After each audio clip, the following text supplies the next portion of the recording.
The Swiss bank account showed 8 billion won transferred in the last 3 hours. Lee Min-ho stared at the screen, his finger hovering over the confirm button that would finalize his complete withdrawal from Daehan Group, effectively ending the Lee dynasty that had ruled Korean steel for 3 generations. His father's voice echoed from the boardroom across the hall. "The shareholders are waiting for your signature on the merger." Min-ho closed the laptop. 3 years of secret visits to Dr. Kim, 3 years of antidepressants disguised as vitamins, 3 years of smiling for cameras while drowning in the grief of losing his mother, and still, the empire demanded more. Today, he would give them his final performance. He stood, straightened his Brioni suit, and walked into the boardroom where 43 board members waited. The merger documents lay spread across the mahogany table like a surrender treaty. His signature would cement Daehan's partnership with the Chinese conglomerate, ensuring the company's future while chaining him to this chair forever. "Chairman Lee sends his regards," Secretary Park whispered, sliding a tablet toward him. "The media is already speculating about your absence yesterday." Min-ho picked up the Mont Blanc pen, the same one his mother had given him when he became CEO. His hand trembled slightly. Just sign, smile, perform, die slowly. But instead of signing, he set the pen down and stood. "Gentlemen," he said, his voice cutting through the murmur of expensive suits, "I hereby announce my indefinite leave of absence from all executive duties, effective immediately." The room erupted. Cameras flashed from the press gallery. His father's face drained of color from the video screen. "Furthermore," Min-ho continued, walking toward the exit, "Secretary Park will handle all inquiries. I'll be traveling abroad for medical reasons." The last thing he heard before the elevator doors closed was his father's voice, sharp as breaking glass. "If you walk away now, don't come back." But what Min-ho discovered waiting for him in New Zealand would prove that sometimes the greatest healing comes from the most unexpected collision. What would you do if you had the power to walk away from everything? But walking away meant losing everything you were raised to protect. If you've ever felt trapped by expectations that suffocate your soul, subscribe to hear more stories like this one that prove freedom is always possible, no matter how golden the cage appears. 48 hours later, Min-ho stood in a field outside Queenstown, New Zealand, wearing jeans for the first time in 15 years. The rental cottage sat small and white against rolling hills that stretched endlessly toward snow-capped mountains. No steel, no glass, no cameras. His phone had died hours ago, and he hadn't bothered to charge it. The silence was absolute. No honking horns, no elevator dings, no Secretary Park's footsteps in polished hallways. Just whine through grass and the distant bleating of sheep. He breathed deeply, tasting air that didn't smell of exhaust and ambition. For the first time in 3 years, the pressure in his chest began to ease. He walked toward a cluster of oak trees, where an easel stood abandoned, a half-finished canvas fluttering in the breeze. Tubes of paint lay scattered in the grass, ultramarine, cadmium yellow, burnt sienna. Colors he hadn't seen in his monochrome world of black suits and gray boardrooms. "It's beautiful," he said aloud, studying the canvas. A sunset in progress, all warm golds and soft purples. Beautiful, and completely ruined now. Min-ho spun around. A black woman emerged from behind the largest oak, paint-stained apron over a flowing yellow sundress, her long wavy hair catching sunlight like spun gold. She moved with the fluid grace of someone comfortable in her own skin, something Min-ho had forgotten was possible. "I'm sorry, I didn't realize that someone actually lived in this fantasy?" She laughed, a sound like wind chimes. "Most people assume the countryside is just pretty wallpaper for their vacation photos." She approached the easel, studying the damage. A gust of wind had blown dirt across the wet paint, creating muddy streaks through her sunset. But instead of frustration, her expression held curious acceptance. "Sometimes accidents create better art than intention," she mused, picking up a brush. Maybe this painting needed more chaos. Min-ho watched, fascinated, as she began incorporating the dirt streaks into the composition, turning destruction into texture. In his world, mistakes meant lawsuits, lost profits, ruined reputations. Here, they meant possibility. "You're American," he observed. "African American," she corrected gently, glancing at him. "And you're definitely not from around here. That accent's got money in it. Korean. And very far from home." She dabbed purple paint along what had been a dirt smear, transforming it into the shadow of a cloud. "What brings a Korean businessman to the middle of nowhere, New Zealand?" The question was casual, but her eyes held the sharp intelligence of someone who read people for a living. Minho felt exposed under that gaze. Not unpleasantly so, but completely. When was the last time someone had looked at him and seen not his title, his wealth, or his usefulness, but simply him? "Running away," he said honestly. "From what?" "Everything." She nodded as if this made perfect sense. "And what's your name, everything runner?" "Minho, Lee Minho. Serenity Ward. And for what it's worth, Minho Lee, running away is underrated. Sometimes it's the only way to find out who you are when no one's watching." A sheep wandered close, eyeing the paint tubes with agricultural curiosity. Serenity shooed it away with her brush, leaving a streak of yellow on its wool. "Now he's a collaborative artist," she said, grinning. Minho found himself smiling, not the practiced CEO smile, but something genuine and unfamiliar. "How long have you been here?" 3 months. Came for 2 weeks, stayed for the quiet." She gestured at the vast landscape. "Amazing how much space you need to hear your own thoughts." "And what do they tell you?" "That I was living someone else's life for too long." She stepped back from the canvas, considering her work. "What about yours?" Minho thought about it. In Seoul, his thoughts were always tactical: board meetings, market positions, his father's expectations, stock prices, merger negotiations. Here, in this field with paint-stained grass and golden light, his mind felt empty. Not the crushing emptiness of depression, but the clean emptiness of possibility. "They're quiet," he said. "Good. Quiet is where the real stuff lives." A cloud passed over the sun, casting the field in cooler light. Serenity began packing her supplies, moving with the efficient grace of someone who had learned to carry her life lightly. "Where are you staying?" she asked. "White cottage on Millbrook Road." "The Henderson place? That's next to mine."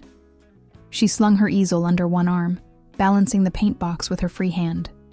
"Fair warning, the kitchen tap sticks, the shower runs cold after 5 minutes, and there's a family of possums in the roof who think they own the place." "Sounds perfect." She paused, studying his face with that penetrating artist's gaze. "You really are running from everything, aren't you?" "Is it that obvious?" "Only to someone who's done the same thing." She started walking toward the road, then turned back. "I paint here most afternoons if the weather's good." "You're welcome to watch, as long as you don't mind more artistic chaos." Minho watched her disappear down the dirt path, yellow dress bright against the green landscape. For the first time in years, he looked forward to tomorrow. But what Serenity didn't tell him was why an American artist had fled to the most remote corner of the world, and why she painted only sunsets, never sunrises. The next afternoon, Minho found himself walking toward the oak grove with no clear plan except the memory of wind chimes' laughter. He'd slept 12 hours straight, the first full night's sleep since his mother's funeral, and woken to silence so profound it felt like meditation. Serenity was already at her easel, working on a new canvas. Today's subject was the same field, but captured in different light, the golden hour just before sunset when everything looked touched by Midas. "You came back," she said without turning around. "You said I was welcome." "I say a lot of things. Most people don't listen to the invitation part." She mixed yellow ochre with a touch of raw umber on her palette. "Grab that folding chair if you want to stay. Fair warning, though. I'm terrible company when I'm working. All the interesting conversation happens in my head." Minho unfolded the chair and sat, content to watch her work. Her movements were confident, but not rushed. Each brush stroke deliberate, yet somehow effortless. She painted like she laughed, with complete commitment to the moment. "Can I ask you something?" he said after a while. "Depends on the question. Why sunsets? Yesterday's painting. Today's... They're all end-of-day scenes." Her brush paused mid-stroke. "Maybe I like endings. Clean slate for tomorrow. Or maybe you're avoiding beginnings." She turned to look at him, eyebrows raised. "That's very psychological for someone who's running from everything.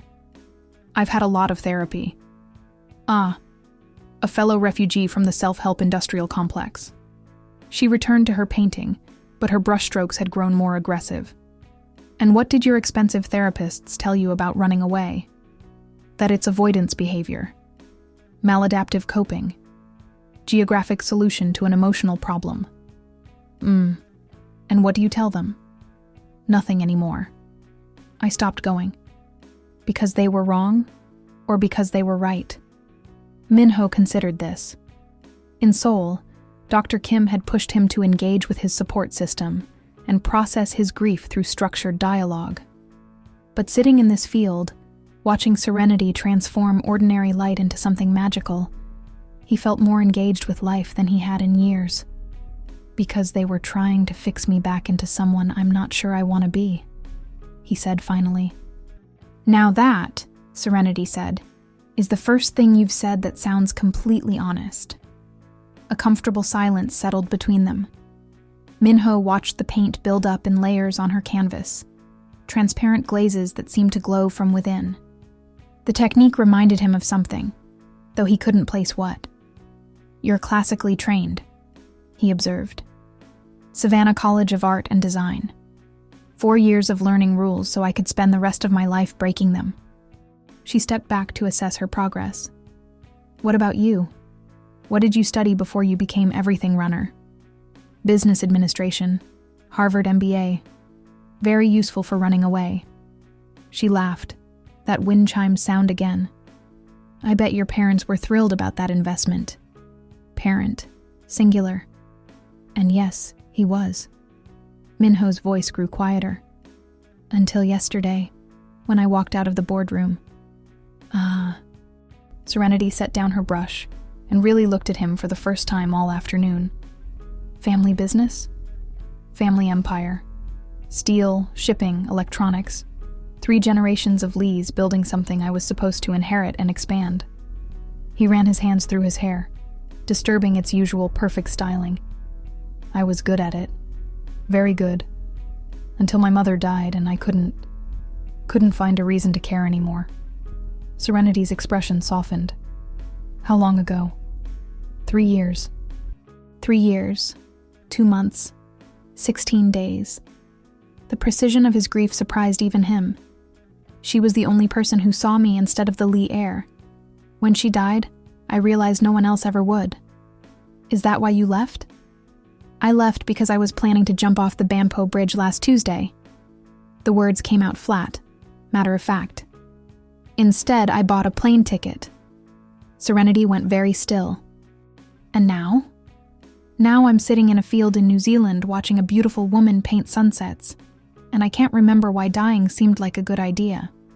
She was quiet for a long moment, her gaze moving from his face to her painting and back again. When she spoke, her voice carried new weight.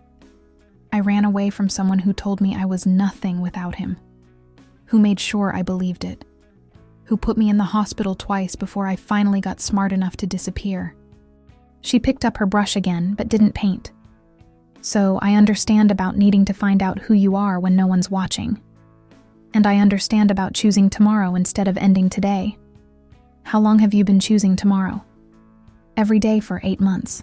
Some days are easier than others." Minho felt something shift between them.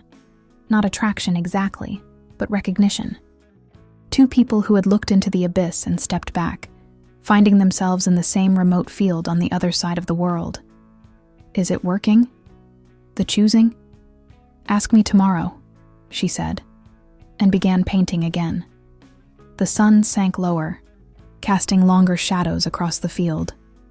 Serenity worked quickly now, chasing the light as it faded. Minho watched her race against time, capturing something beautiful and temporary before it disappeared forever. "There," she said finally, setting down her brush as the last light faded. "Another sunset survived, and another day chosen," Minho added quietly. She smiled at him, and for the first time, it reached her eyes completely. Exactly. But neither of them noticed the figure watching from the tree line, or the camera capturing their growing connection with a telephoto lens that would soon turn their private healing into public scandal. The rain started at dawn, turning the dirt road to mud and the sky to pewter. Minho woke to the sound of water drumming against the cottage windows and felt, inexplicably, grateful. In Seoul, rain meant canceled outdoor events, traffic delays, inconvenience. Here, it meant he had permission to do nothing. He made coffee, instant, from a jar, scandalous by his usual standards, and stood at the kitchen window watching sheets of water blur the landscape into impressionist smears. The kettle whistled like a contented bird. The silence felt companionable, rather than oppressive. His phone, finally charged, showed 63 missed calls, 217 text messages, and 41 voicemails. Secretary Park had sent increasingly frantic updates about board meetings, media inquiries, stock prices, and his father's rage. Minho turned the phone face down without reading any of it. For the first time in his adult life, the world could wait. Around noon, the rain gentled to a drizzle. Minho pulled on a jacket, not the Burberry trench coat that hung unworn in his Seoul closet, but a simple windbreaker he'd bought at the Queenstown General Store, and walked to the oak grove. Serenity sat cross-legged under the largest tree, sketching in a watercolor pad.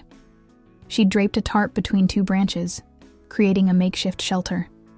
Her hair was twisted into a loose bun, held by what looked like a paintbrush, and she wore paint-splattered jeans that had clearly seen many rainy afternoons. "Thought you might come by," she said without looking up. "Am I that predictable?" "You're that consistent. Different thing." She held up her sketch, loose, confident lines capturing the rain-soaked field. Consistency is undervalued. Most people mistake it for boring. Minho settled beside her under the tarp, careful not to crowd her space. This close, he could smell her shampoo, something clean and uncomplicated, like green apples. In his previous life, he would have cataloged such details for networking purposes, filing away personal information for future strategic use. Now, he simply appreciated the human warmth of someone choosing to share shelter. "What do you see when you draw this?" he asked, studying her sketch. "Permission to be messy. In life, not just art." She added a few quick strokes to suggest the distant mountains. "Rain makes everything acceptable. Muddy shoes, wet hair, canceled plans. There's relief in having circumstances beyond your control. You talk like someone who spent a lot of time being controlled." Her pencil paused. "James, my ex, he had opinions about everything. How I dressed, who I talked to, where I went, what I painted, when I painted, whether I was allowed to paint at all." She resumed sketching, her lines growing bolder. "By the end, I needed permission to buy groceries. And now? Now I paint in the rain if I want to. Eat ice cream for breakfast, wear the same clothes 3 days in a row. Small freedoms, but they add up." Minho thought about his own small freedoms. Sleeping past 6 a.m., wearing jeans, making instant coffee. Such tiny rebellions against a lifetime of expectations. "I haven't worn a suit in 4 days," he said. Scandalous. But she smiled as she said it. "My father would be horrified. The Lee men always dress appropriately for their station. And what's your station now?" "Unemployed runaway with excellent credit." Serenity laughed, the sound bright against the gray afternoon. "That's a good look on you. Much better than corporate heir to an empire." "How can you tell?" "Because you've smiled 3 times since I met you, and each time it looks like it surprises you." Minho touched his face unconsciously. She was right. His cheek muscles felt unfamiliar, like he was remembering a language he'd once known fluently. "I used to smile," he said, Before your mother died? Before I realized that everything I thought was real was just performance. The board meetings, the charity galas, the arranged dates with appropriate women, all of it designed to maintain an image. He watched rain drip from the tarp edge. Even my grief was scheduled. 30 minutes for the funeral, back to work the next day. Very efficient. Grief isn't efficient. No, it's inconvenient and unpredictable and absolutely terrible for shareholder confidence. Is that why you broke? The question was gentle, but it cut straight to the center of him. Minho felt the familiar tightness in his chest. Not the crushing weight of his depression, but the sharp pain of truth being spoken aloud. I broke because I realized I'd never lived a single day for myself. Every decision, every relationship, every moment was calculated for maximum strategic advantage. When my mother died, I lost the only person who knew the real me. And I realized I didn't know him either. Serenity set down her pencil and turned to face him fully. Her dark eyes held no judgment, no pity, just the steady presence of someone who had walked through her own fire. So who is he? The real Minho? I have no idea. That's why I'm here. Then we're both starting from zero. She closed her sketchbook. Scary as hell, isn't it? Terrifying. He paused, and somehow exciting. They sat in comfortable silence, listening to the rain and the distant sound of sheep bells. Minho felt something loosening in his chest, not healing exactly, but space. Room to breathe, to wonder, to be uncertain without catastrophic consequences. Serenity, he said finally.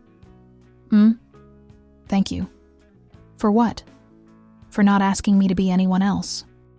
She reached over and squeezed his hand briefly, a gesture so natural and unguarded that it took his breath away. When was the last time someone had touched him without wanting something? Right back at you, she said. The rain stopped as suddenly as it had begun, leaving the world washed clean and gleaming. Steam rose from the warming earth, and the light took on that particular quality of afternoon clearing after storms, soft and golden and full of promise.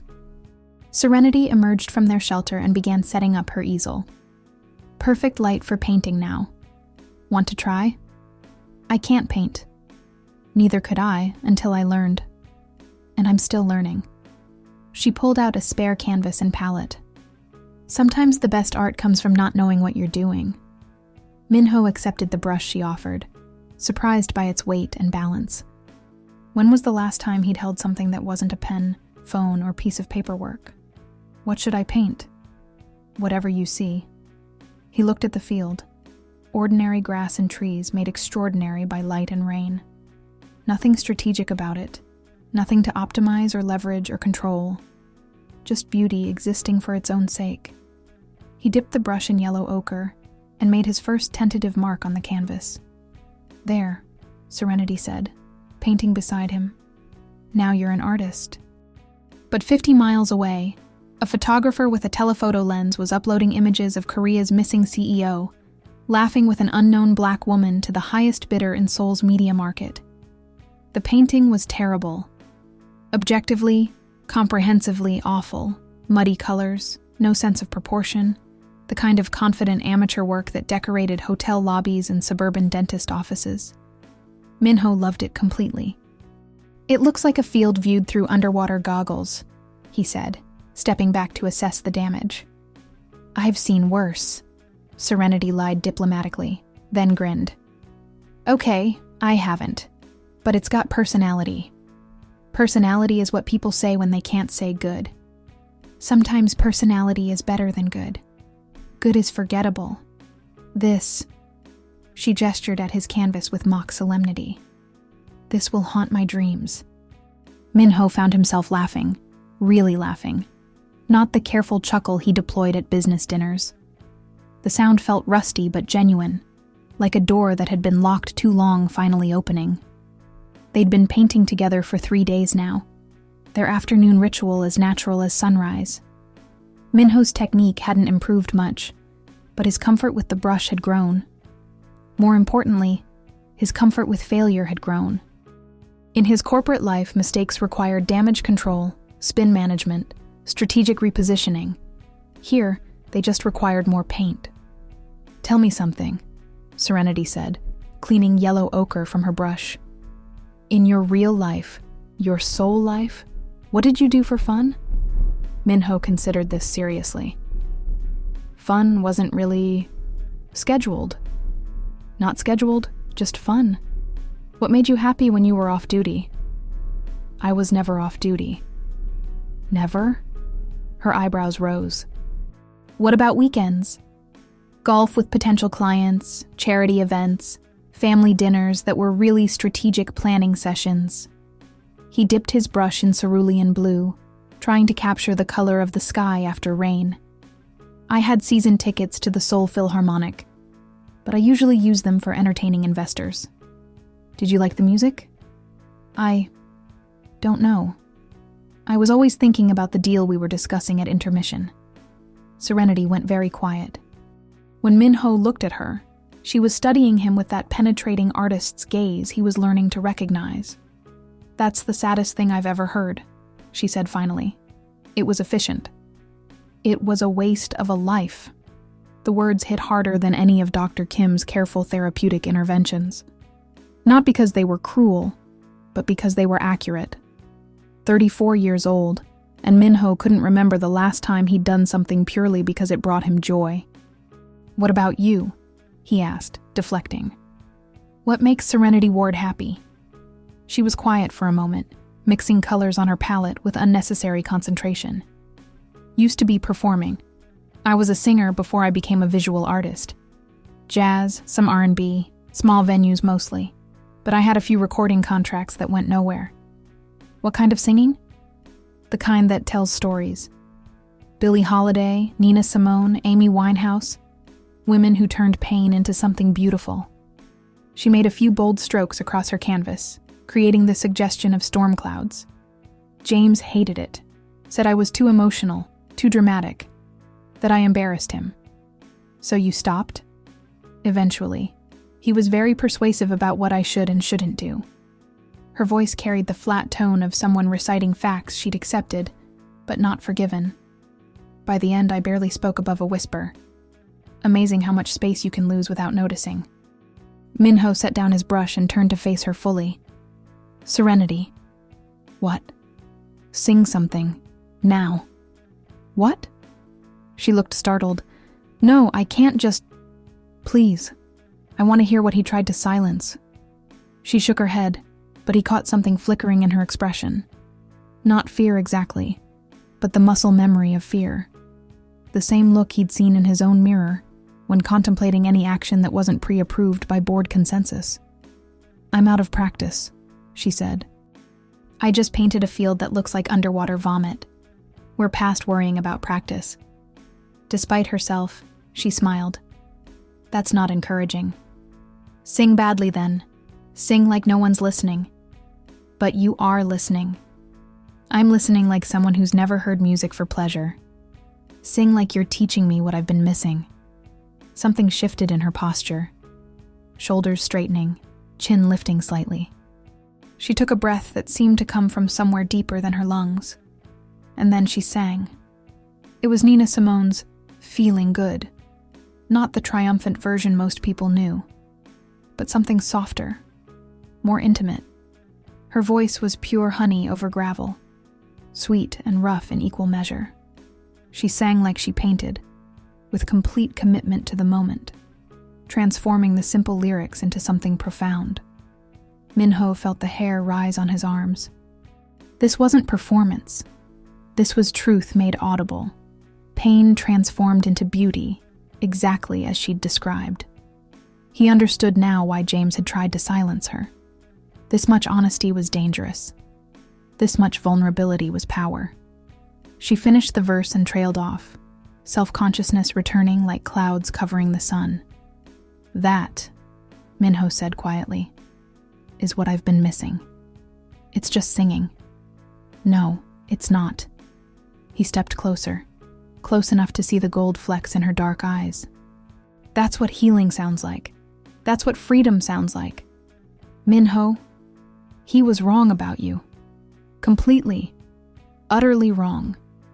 She looked at him with an expression he couldn't read. Gratitude mixed with something more complicated. The afternoon light slanted low between them, turning everything golden and intimate. So were the people who told you that efficiency was more important than joy, she said. They stood facing each other in the field, covered in paint and possibility. Minho felt the pull of attraction, not just physical, though she was beautiful, but the deeper pull of recognition. Here was someone who understood the cost of living for other people's expectations. His phone buzzed against his thigh, then buzzed again, and again. You should probably check that, Serenity said, stepping back. Reluctantly, Minho pulled out the device. The screen showed dozens of missed calls from Secretary Park, all within the last hour. Before he could process this fully, the phone rang in his hand. Sir? Park's voice was tight with panic. Sir, thank God. You need to see the news. What news? The photos, sir. Someone took photos. Minho's blood went cold. What photos? You and the woman. Painting together, laughing. The headlines are calling her your mystery companion. Social media is exploding. The stock price has dropped 12% since the photos went live. Minho looked at Serenity, who had gone very still. She'd heard enough to understand. How bad is it? Minho asked. Your father is flying to New Zealand tonight. He says if you don't come home immediately, he'll cut off all your accounts and disown you publicly. Sir, they're calling this the biggest scandal since... Minho ended the call and stared at the phone like it was a venomous snake. They found you, Serenity said quietly. They found us. But what the photographers hadn't captured was the USB drive in Serenity's paint box, the one containing evidence that would destroy the man who'd made her run halfway around the world to feel safe. The laptop screen glowed harsh against the cottage's warm lamplight as Minho and Serenity scrolled through the morning's headlines. Seoul's media had worked through the night, turning their stolen moments into public spectacle. Daehan heirs secret love affair. Lee Min-ho abandons empire for mysterious foreign woman. Chairman Lee's son in shocking interracial relationship. The photos were everywhere. Min-ho laughing while holding a paintbrush. Serenity singing with her eyes closed, the two of them sitting close under the tarp during yesterday's rain. The photographer had captured intimate moments with telescopic precision, turning their healing into entertainment. I'm sorry, Minho said for the dozenth time. I never thought that running away from one of Korea's most powerful families might attract attention. Serenity's voice carried bitter amusement. Yeah, that was optimistic. She'd grown increasingly quiet as they read, her earlier warmth replaced by something guarded and practical. Minho recognized the shift. It was the same emotional withdrawal he'd mastered in boardrooms, the strategic retreat that preserved dignity while minimizing damage. The racist comments are particularly creative, she said, scrolling through social media responses. I'm apparently everything from a gold-digging American spy to a voodoo priestess who bewitched Korea's most eligible bachelor. They don't know you. No, they don't. And after tomorrow, they won't have the chance to. She closed the laptop and stood, moving with the efficient grace of someone making difficult decisions. I'm leaving. What? First flight to Auckland, then LA. I can be gone by tomorrow night. Minho felt something cold settle in his stomach. You're running again. I'm being practical. Your family's reputation is worth billions of dollars. My presence here threatens that. Simple math. This isn't about math. Isn't it? She turned to face him, and he saw the armor sliding back into place behind her eyes. Let's be honest about what this was, Minho. Two damaged people taking shelter together until the real world caught up. Well, it caught up. Is that really what you think? That this was just temporary shelter? Something flickered across her expression, pain quickly suppressed. What else could it be? You're Korean royalty running from responsibility. I'm American trash hiding from my ex. We're both here because we couldn't handle our real lives. Don't do that. Do what? Minimize what's happening between us. Make it smaller and uglier than it is. What's happening between us, Serenity said carefully, is a fantasy. Beautiful, healing, and completely impossible in the real world. Your father's flying here tonight to drag you back to Seoul. The Korean media is treating our friendship like international scandal. How exactly do you see this working out? Minho stood, reaching for her hands, but she stepped away. The rejection stung more than any boardroom defeat. I see it working out with me choosing you, he said quietly. Over what? Your family? Your inheritance? Your entire life? Yes. The word hung between them like a bridge he was building in real time. Serenity stared at him, searching his face for signs of delusion or romantic fantasy. Instead, she saw something that made her take another step backward. You don't mean that. I've never meant anything more in my life. Minho, you've known me for 6 days. 6 days of being more myself than in 34 years of Lee family expectations. He moved closer, and this time she didn't retreat. 6 days of remembering what it feels like to be alive instead of just functional. What about when the novelty wears off? When you miss your real life? My real life was killing me slowly. This, he gestured between them, at the paint-stained cottage, at the view of ordinary fields made extraordinary by shared presence. This is the first real thing I've had since my mother died. Serenity's composure cracked slightly. And what happens when your father arrives? When he offers me money to disappear? When he threatens to destroy everything I've built here? Has someone done that before? The question was gentle, but it hit its mark. Serenity's face went carefully blank, the same expression Minho had seen in mirrors during his worst depression. James found me in Portland, she said finally. 3 months after I left Chicago. He'd hired private investigators to track my credit card usage. Showed up at the gallery where I was working, made a scene, told everyone I was unstable, dangerous, got me fired. And when I moved to Denver, he found me there too, and in Santa Fe, and in Oakland. Her voice had gone flat, reciting facts like evidence in a court case. He's very good at making me unemployable. Very convincing when he explains to people that I'm a pathological liar with a history of making false accusations. Minho felt rage building in his chest. Not the cold corporate anger he knew how to manage, but something hot and protective. Is that why you came here? To the other side of the world? I came here because it's the first place I've been where he can't follow. Or couldn't until now. She gestured at the closed laptop. But if Korean media is interested in me, American media will be too. And if American media starts digging into my background... She didn't need to finish. Minho understood. Their connection hadn't just made her visible to his world, but to the man she'd crossed an ocean to escape. His phone rang again. Secretary Park's name on the screen. Don't answer it, Serenity said. I have to. He's been calling all morning. Sir? Park's voice was strained with exhaustion and anxiety. Your father landed an hour ago. He's en route to your location. You have maybe 90 minutes before... Before what? Before he arrives with a full security detail and media representatives from 3 major Korean news outlets. He's planning to stage a reconciliation photo opportunity, then escort you back to Seoul tonight. Minho closed his eyes. Classic Chairman Lee strategy. Control the narrative by overwhelming it with larger narrative. And if I refuse? He's prepared to have you declared mentally incompetent due to your recent breakdown.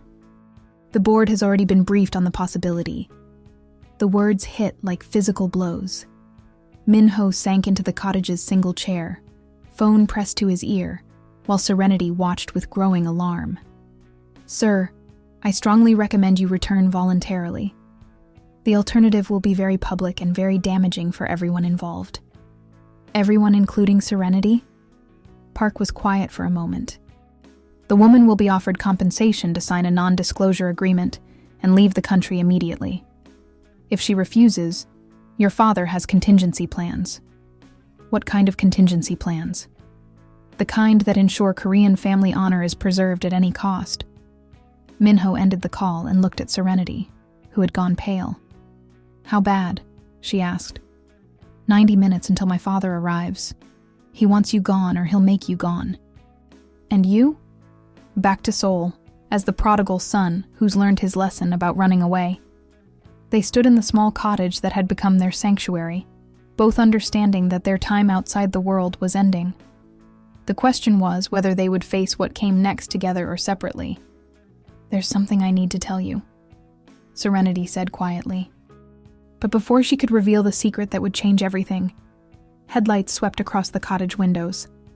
30 minutes ahead of schedule, the black Mercedes sedan looked violently out of place against the pastoral landscape, like a shark in a goldfish bowl.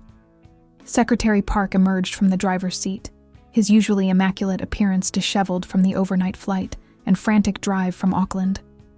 Behind him, a second car disgorged 2 men in dark suits, who positioned themselves strategically around the cottage perimeter. Minho stepped onto the small porch, instinctively placing himself between the approaching entourage and the woman inside. The gesture was territorial, protective, something his father would not fail to notice and catalog. "Sir," Park said, relief evident in his voice. "Thank God you're safe. I was never in danger, Young-soo." "With respect, sir, that's not how it appears from Seoul." Park approached carefully, hands visible and empty, the diplomatic posture of someone diffusing a volatile situation. "Your absence has created significant complications. Where's my father?" 10 minutes behind us. He wanted me to speak with you first, privately." Minho glanced back at the cottage, where Serenity stood silhouetted in the doorway.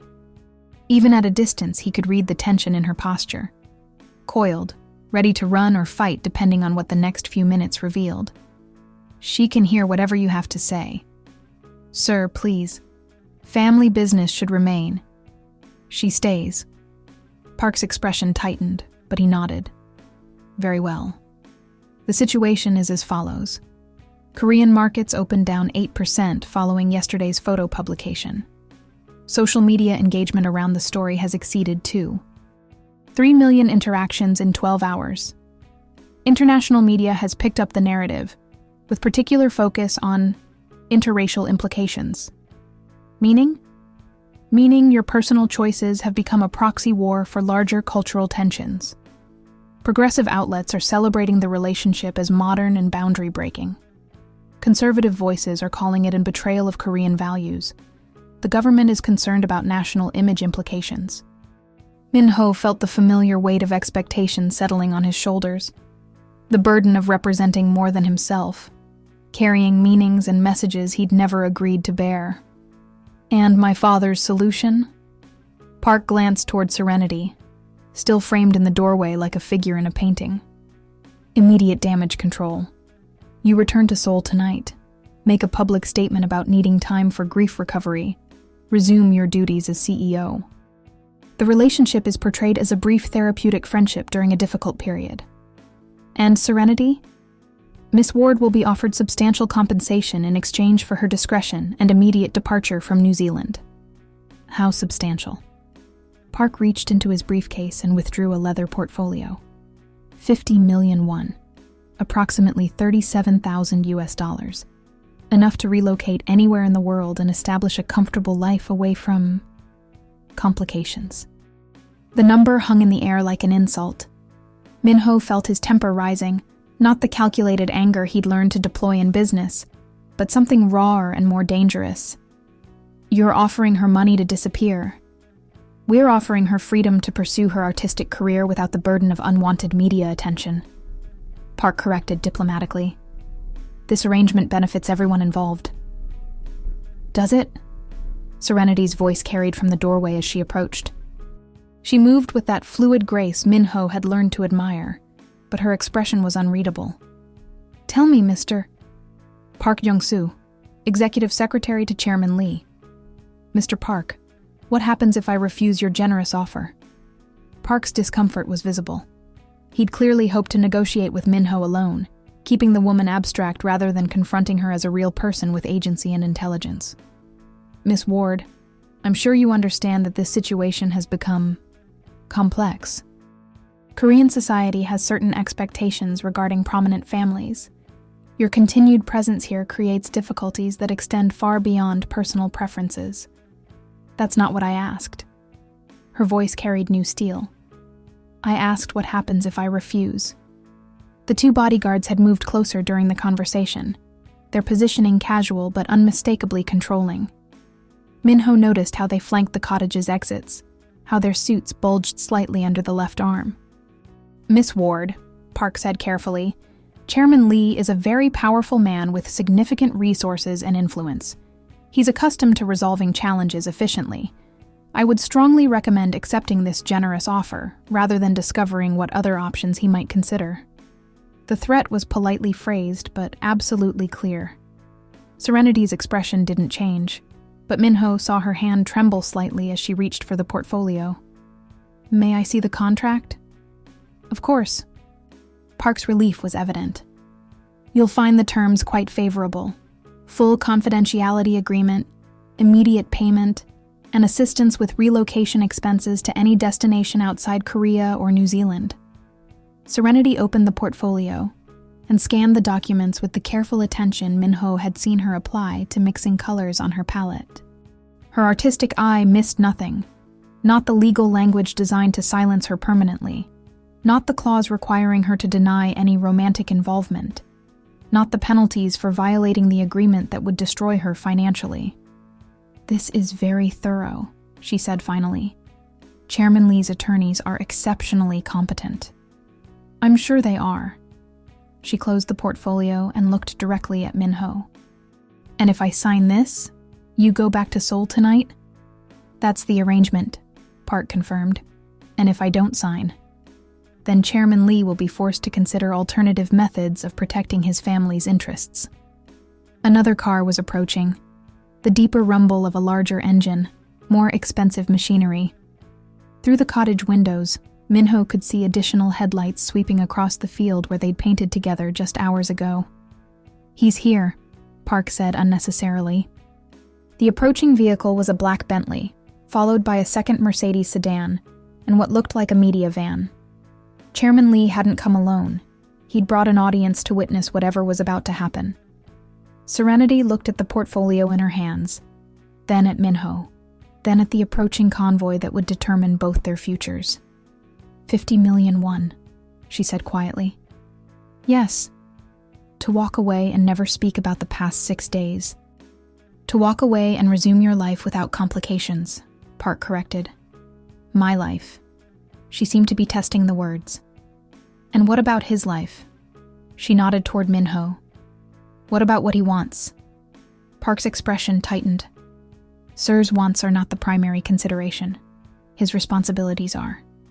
The Bentley pulled to a stop 20 feet from the cottage. The engine shut off, and in the sudden silence, Minho could hear his own heartbeat. Everything he'd discovered about himself, everything he'd begun to hope for, was about to be decided by a man who had never once asked him what would make him happy. The rear door opened, and Chairman Lee emerged into the New Zealand afternoon, like a force of nature stepping temporarily into an alien world. But what Chairman Lee didn't know was that Serenity had faced this exact moment before, and last time, she'd made the mistake of running without fighting back. Chairman Lee stood 62 years of absolute authority, wrapped in a charcoal Ermenegildo Xenia suit. Even in the rural New Zealand landscape, surrounded by sheep and wild grass, he commanded space like a man accustomed to boardrooms, where his word determined the fate of thousands. His hair was silver white and perfectly styled, his posture rigid with decades of wielding power without question. He surveyed the scene, his son standing protectively near a black American woman, the modest cottage that had become their refuge, the paint-stained easel still visible in the nearby field. With the cold assessment of a general evaluating enemy terrain. Minho. His voice carried across the space like a judgment. No warmth, no relief at finding his son safe, just the flat tone of a CEO addressing a subordinate who had violated protocol. Father, you will come home now. It wasn't a request. Chairman Lee had never made requests. He issued directives and expected compliance. The fact that he'd traveled personally to New Zealand, rather than sending subordinates, indicated not paternal concern, but the severity of the crisis Minho's absence had created. "I'm not ready to come home," Minho said. "Your readiness is irrelevant. The Daehan Group stock price has fallen 15% since these photographs became public. The board has scheduled an emergency meeting for tomorrow morning. Your presence is required. Then hold the meeting without me." Chairman Lee's expression didn't change, but something deadly entered his eyes. "You will not embarrass this family further with childish defiance. I'm 34 years old. My choices are not embarrassments. They're my choices. Your choices have consequences beyond your selfish desires." Chairman Lee gestured toward Serenity without looking at her directly, as if she were an unfortunate piece of furniture that needed rearranging.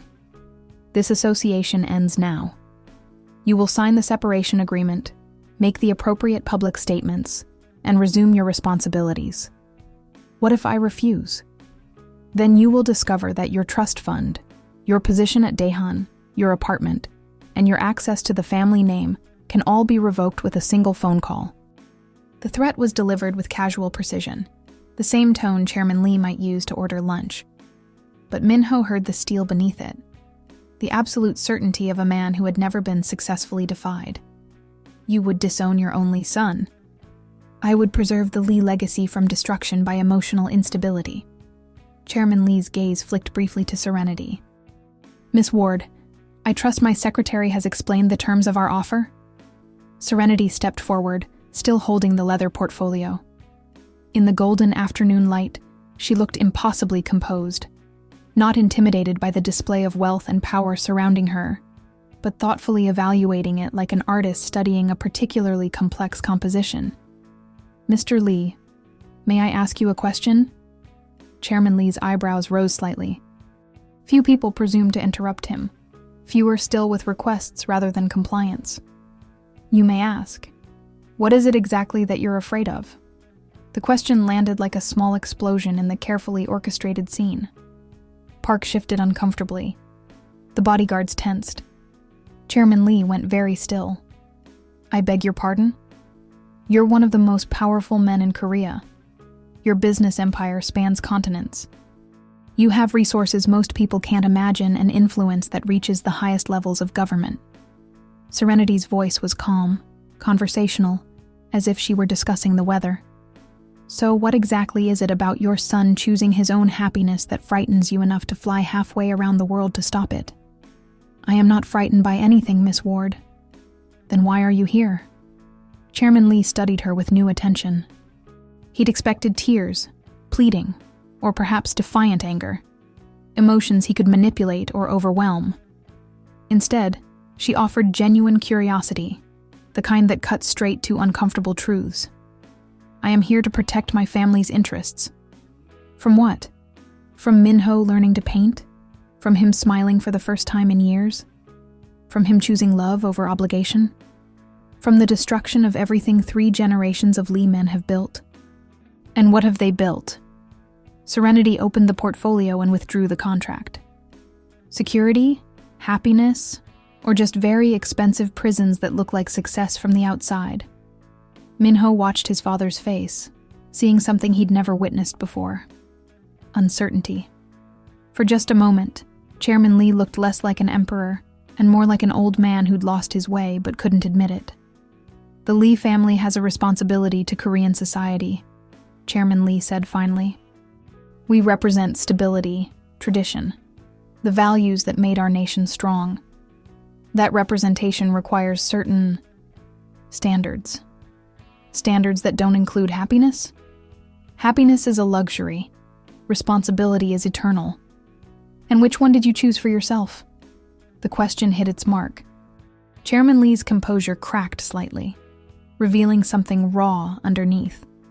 The face of a man who had indeed chosen responsibility over happiness, and spent 40 years convincing himself it was the only acceptable choice. Minho felt something shifting in his chest, not the crushing weight he'd carried for 3 years, but something lighter and more dangerous. Hope.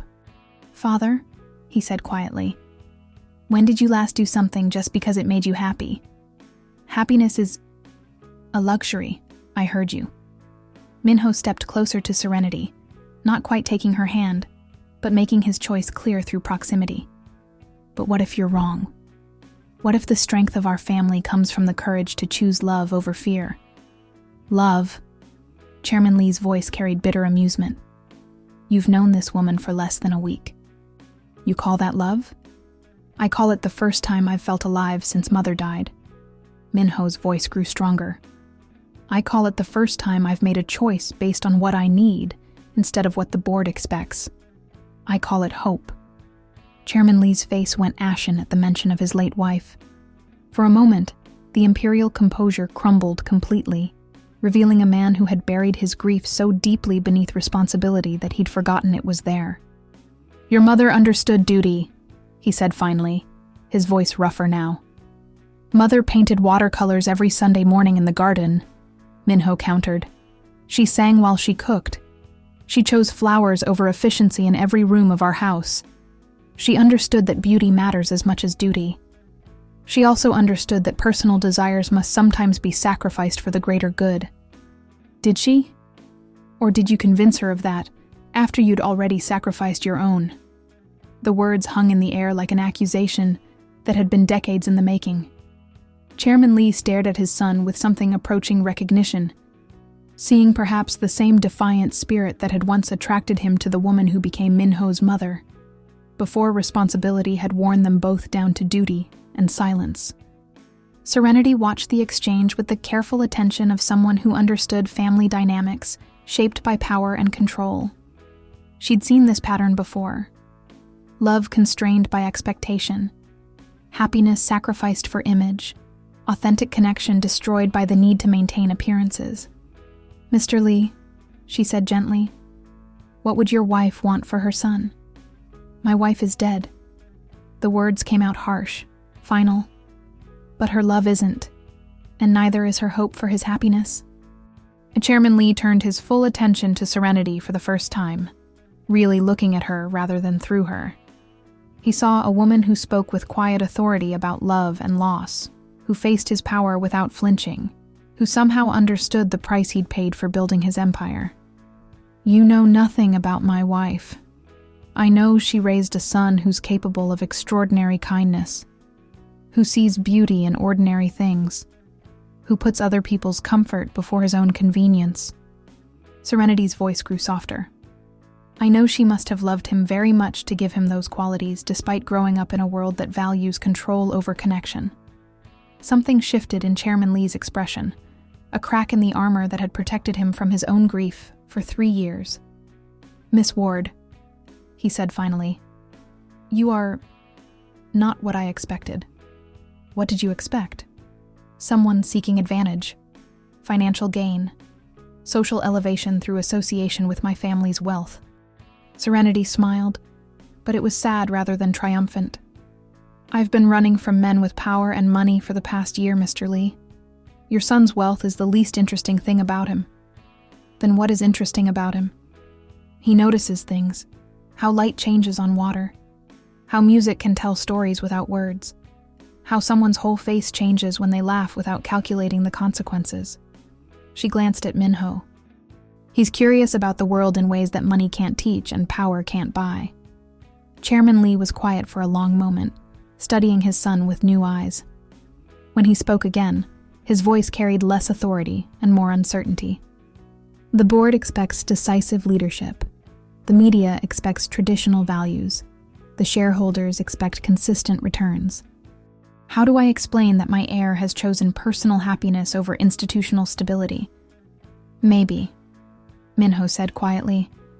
You tell them the truth. That institutional stability without personal happiness is just elaborate death. That the Lee family's greatest strength has always been the courage to choose love, even when it's difficult. And if they reject that explanation, then we build something new. Something that honors Mother's memory by choosing life over mere survival. Chairman Lee looked around the pastoral landscape, at the cottage where his son had learned to paint badly and laugh genuinely, at the woman who had somehow reminded him what courage looked like, at the setting sun that painted everything in gold without caring about stock prices or board meetings. "The contract?" he said finally, looking at the portfolio in Serenity's hands. She held it out to him. "Your choice, Mr. Lee." He took the leather folder, hefted its weight, then walked to the nearby field where Minho's terrible painting still sat on its easel. For a long moment, he studied the muddy colors and uncertain brushstrokes, evidence of his son's willingness to fail at something that brought him joy. Then, with the same precision he'd used to build an empire, Chairman Lee tore the contract in half. "Jung-soo," he called to his secretary. "Cancel tomorrow's board meeting. Reschedule for next week." "Sir?" "My son is learning to paint. We'll wait until he's finished."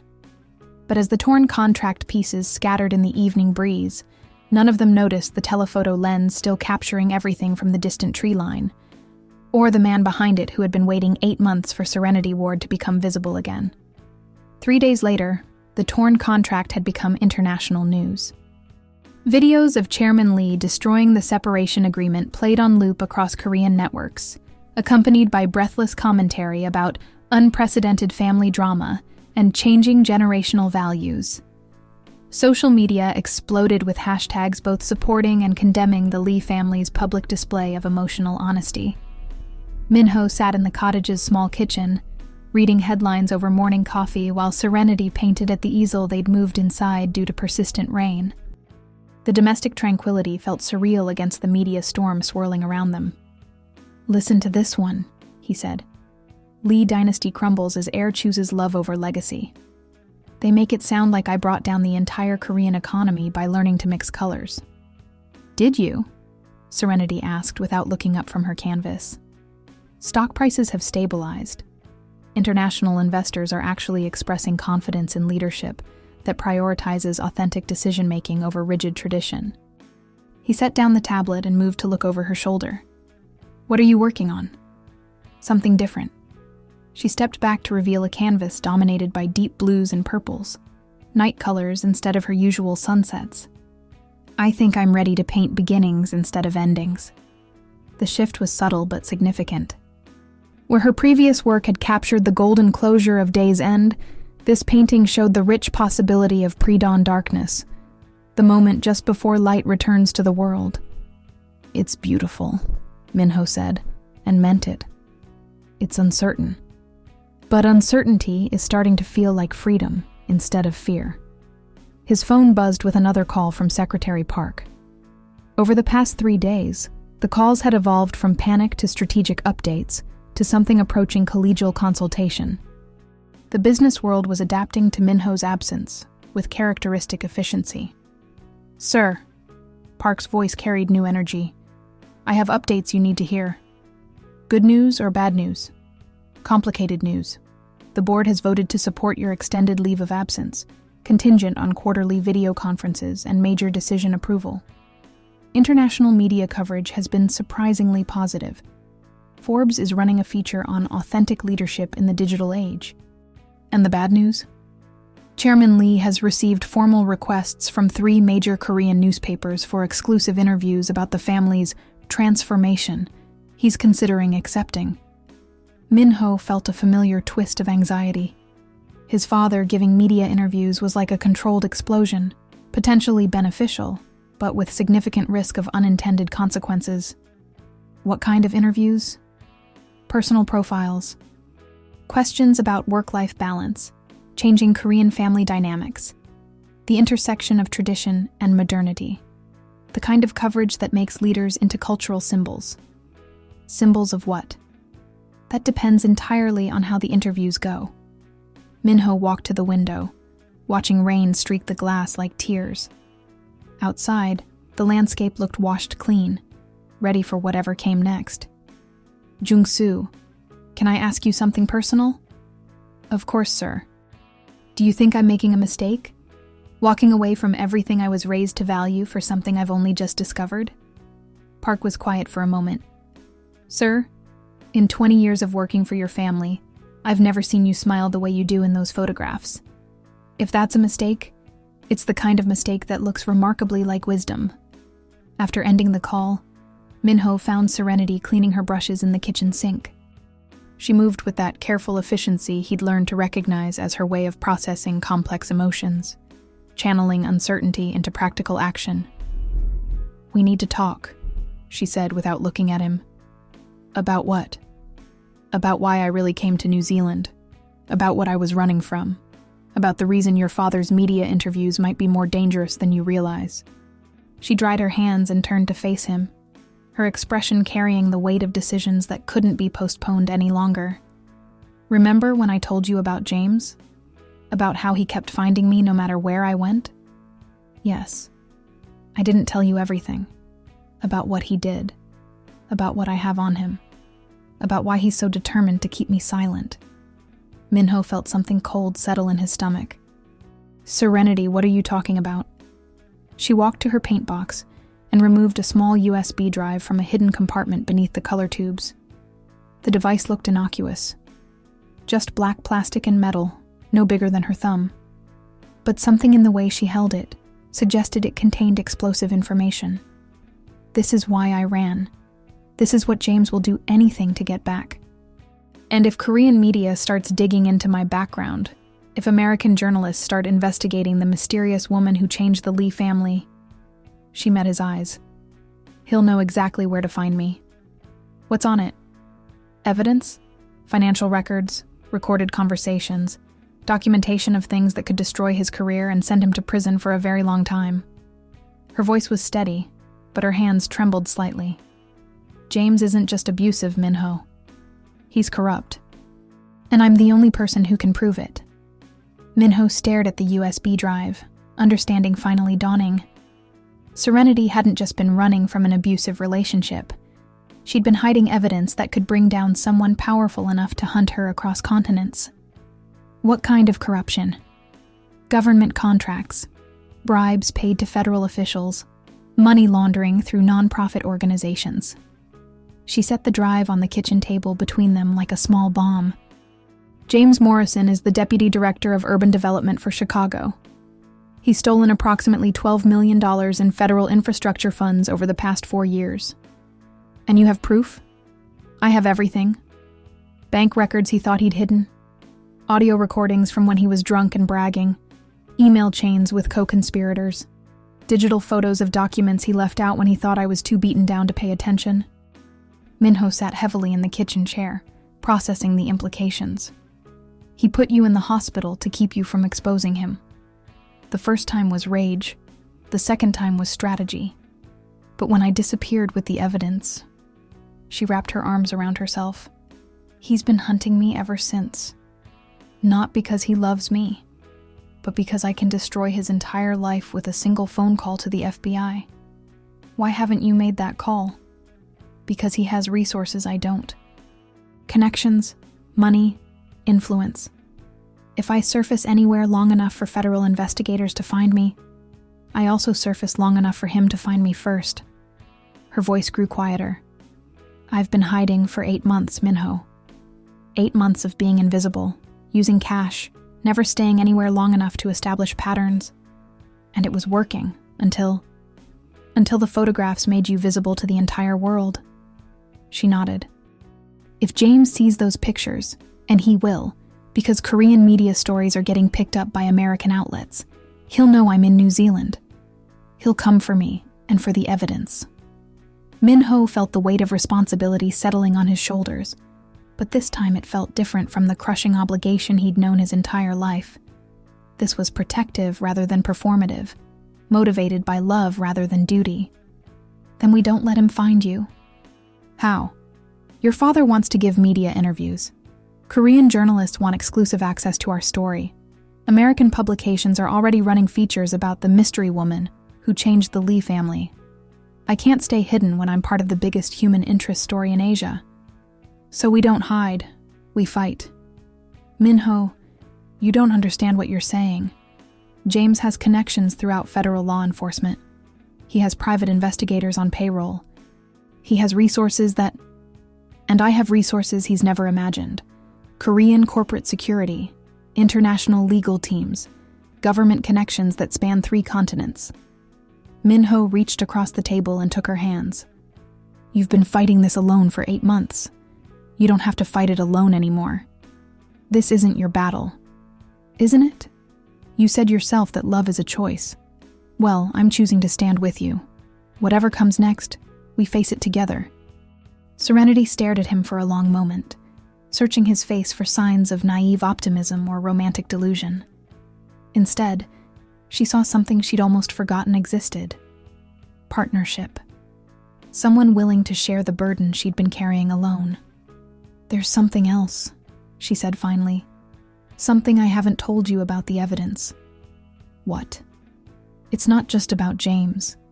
The corruption network includes officials in 3 states.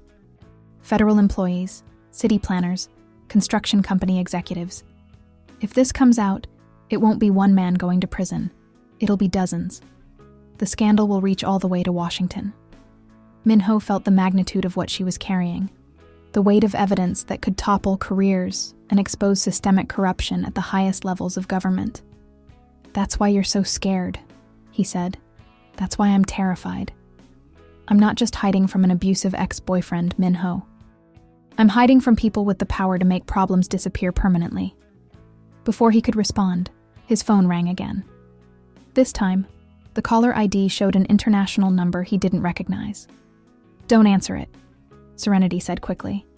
But Min-ho was already accepting the call. Hello? Mr. Lee Min-ho? The voice was American, male, unfamiliar. My name is James Morrison.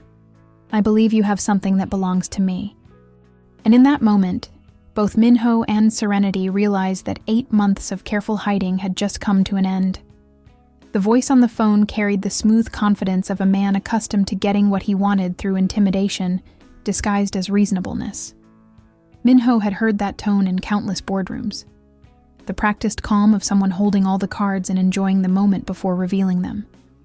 I think you have the wrong number, Min-ho said carefully, but Serenity had gone white, her hands pressed against her mouth as if she could somehow take back the sound of her worst nightmare becoming real. Oh, I don't think I do. Lee Min-ho, heir to the Daehan Group, currently residing in a cottage on Millbrook Road in Queenstown, New Zealand.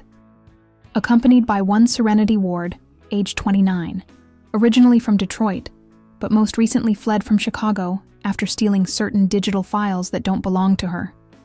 Min-ho felt ice in his veins. The level of detail was precise, invasive, and absolutely terrifying in its implications. This man hadn't just found them. He'd been watching them. What do you want? Min-ho asked.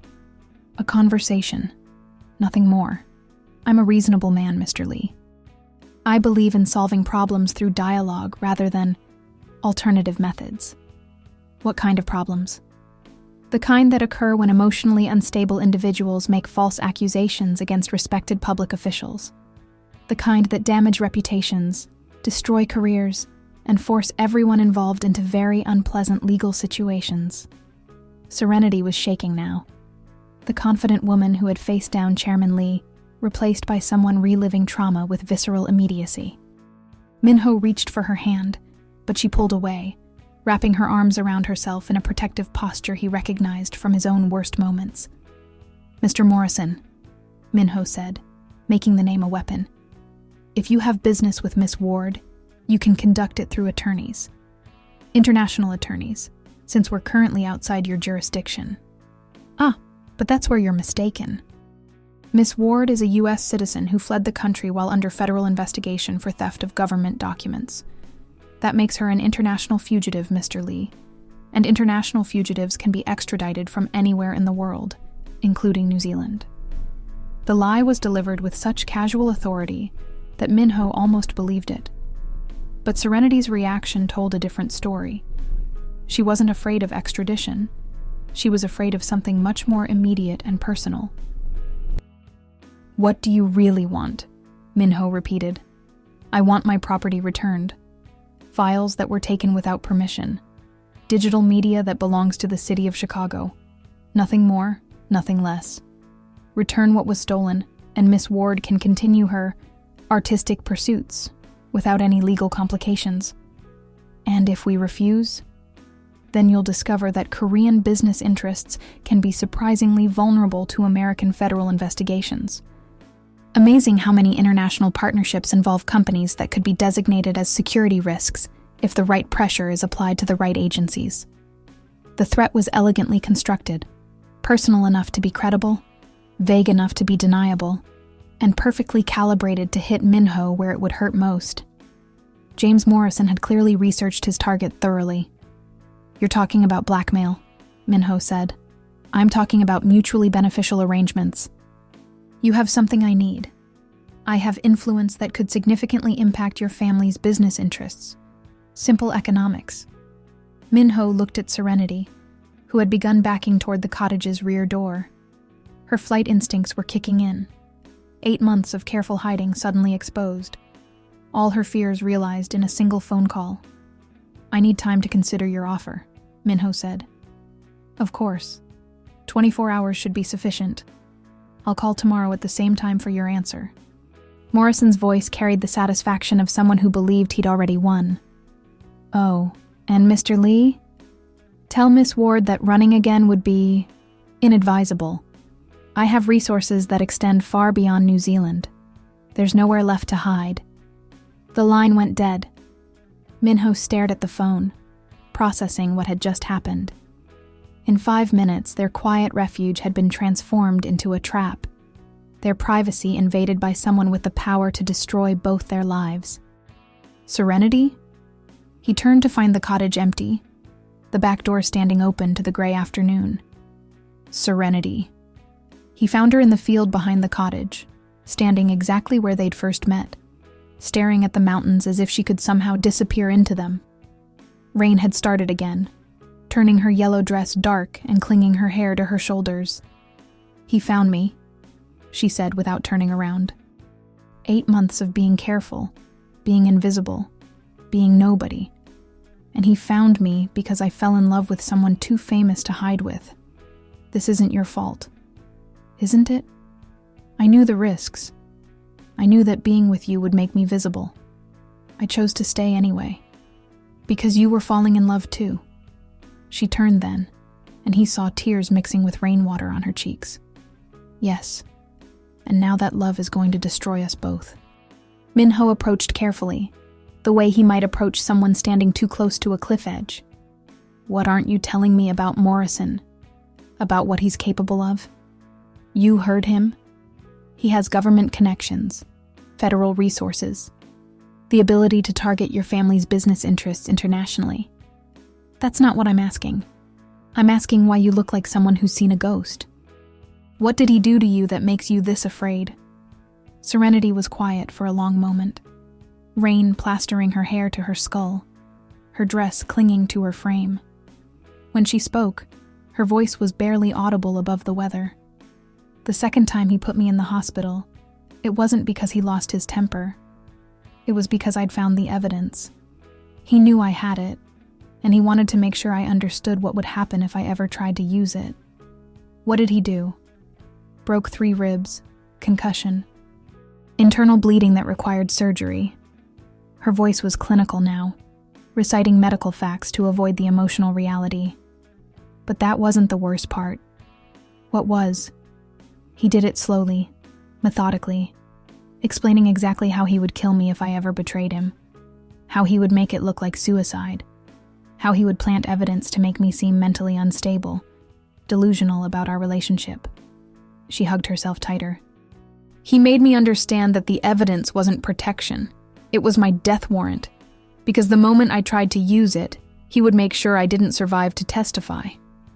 Min-ho felt rage building in his chest, hot and protective and absolutely useless against someone thousands of miles away with resources and connections that extended to the highest levels of government. "But you kept the evidence anyway. It was the only thing that gave my life meaning after everything he took from me. The only way to make sure that someday, someone would know the truth about what he is. And now he's found me. And he has leverage against you and your family that he didn't have before. He doesn't need to kill me anymore, Min-ho. He can just destroy everything you care about until you give him what he wants." Min-ho thought about Morrison's threats, Vague, but credible. Personal, but deniable. The man had clearly researched Korean business vulnerabilities, understood how American regulatory pressure could impact international partnerships. But he'd also revealed something important in making those threats. "He's more desperate than he wants us to believe," Minho said finally. "What? If he has all this power, all these resources, why negotiate? Why not just have us arrested or the evidence seized or me kidnapped by private contractors?" Minho began pacing, his business mind engaging with the strategic puzzle. "He's calling personally, making threats, giving us time to consider our options. That's not the behavior of someone operating from absolute strength." "What are you saying?" "I'm saying maybe his position isn't as secure as he wants us to believe. Maybe he needs that evidence back because something has changed. Maybe someone is getting close to exposing him, and he needs to eliminate all the witnesses." Hope flickered in Serenity's expression, quickly suppressed by 8 months of learned helplessness. "Even if you're right, even if he's vulnerable, he still has more power than we do." "Does he?" Minho pulled out his phone and scrolled through his contacts. Secretary Park mentioned that international media is interested in our story. "What if we give them a better story?" "What do you mean?" "What if instead of hiding the evidence, we expose it? What if we turn you from a fugitive into a whistleblower? What if we make Morrison's corruption the biggest story in American politics?" Serenity stared at him, processing the implications. "That would put us both in incredible danger. We're already in incredible danger. But if we control the narrative, if we make the evidence public before he can silence us..." Minho felt excitement building, not the hollow adrenaline of corporate competition, but the genuine thrill of fighting for something that mattered. He can't kill a story that's already out there. He can't intimidate witnesses who are protected by international media attention. And if you're wrong, if he has more resources than you realize, then we go down fighting instead of hiding. And at least the truth gets told. The rain was falling harder now, turning the field muddy and treacherous. But Serenity's posture had changed, the defensive crouch replaced by something more upright and determined. "There's something else you need to know," she said. "About the evidence. About why Morrison is so desperate to get it back." "What?" "It's not just proof of what he did. It's proof of what he's planning to do next. The corruption network is preparing to steal federal infrastructure funds for the largest urban development project in American history. Billions of dollars. Minho. If they succeed, it will be the biggest government theft in U.S. history." Minho felt the magnitude of what they were facing. Not just personal revenge, but the exposure of systemic corruption that reached the highest levels of American government. When is this supposed to happen? The final contracts are being signed next month. Once that money is transferred, it will disappear into shell companies and offshore accounts.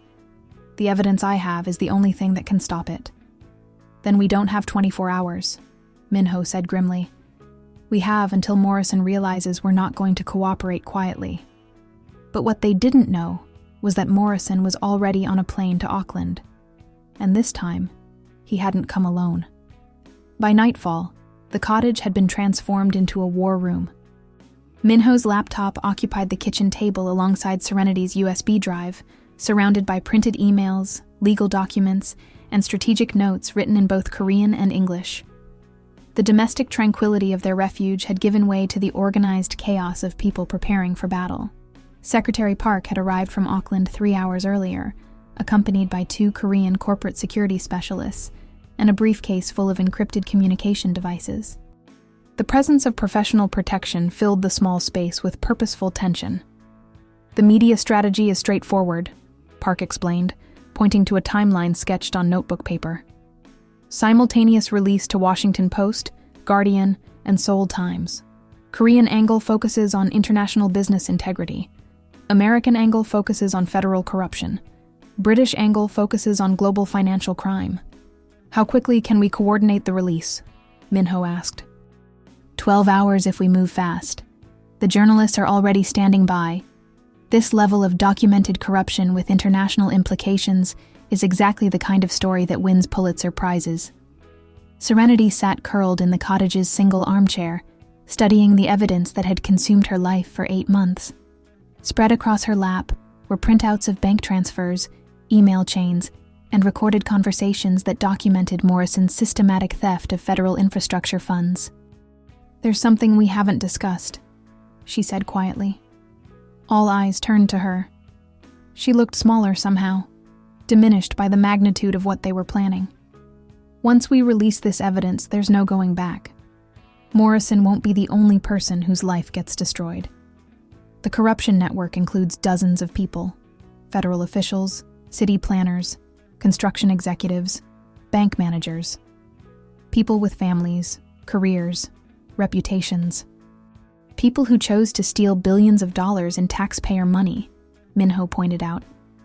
"I know, and they deserve to face consequences.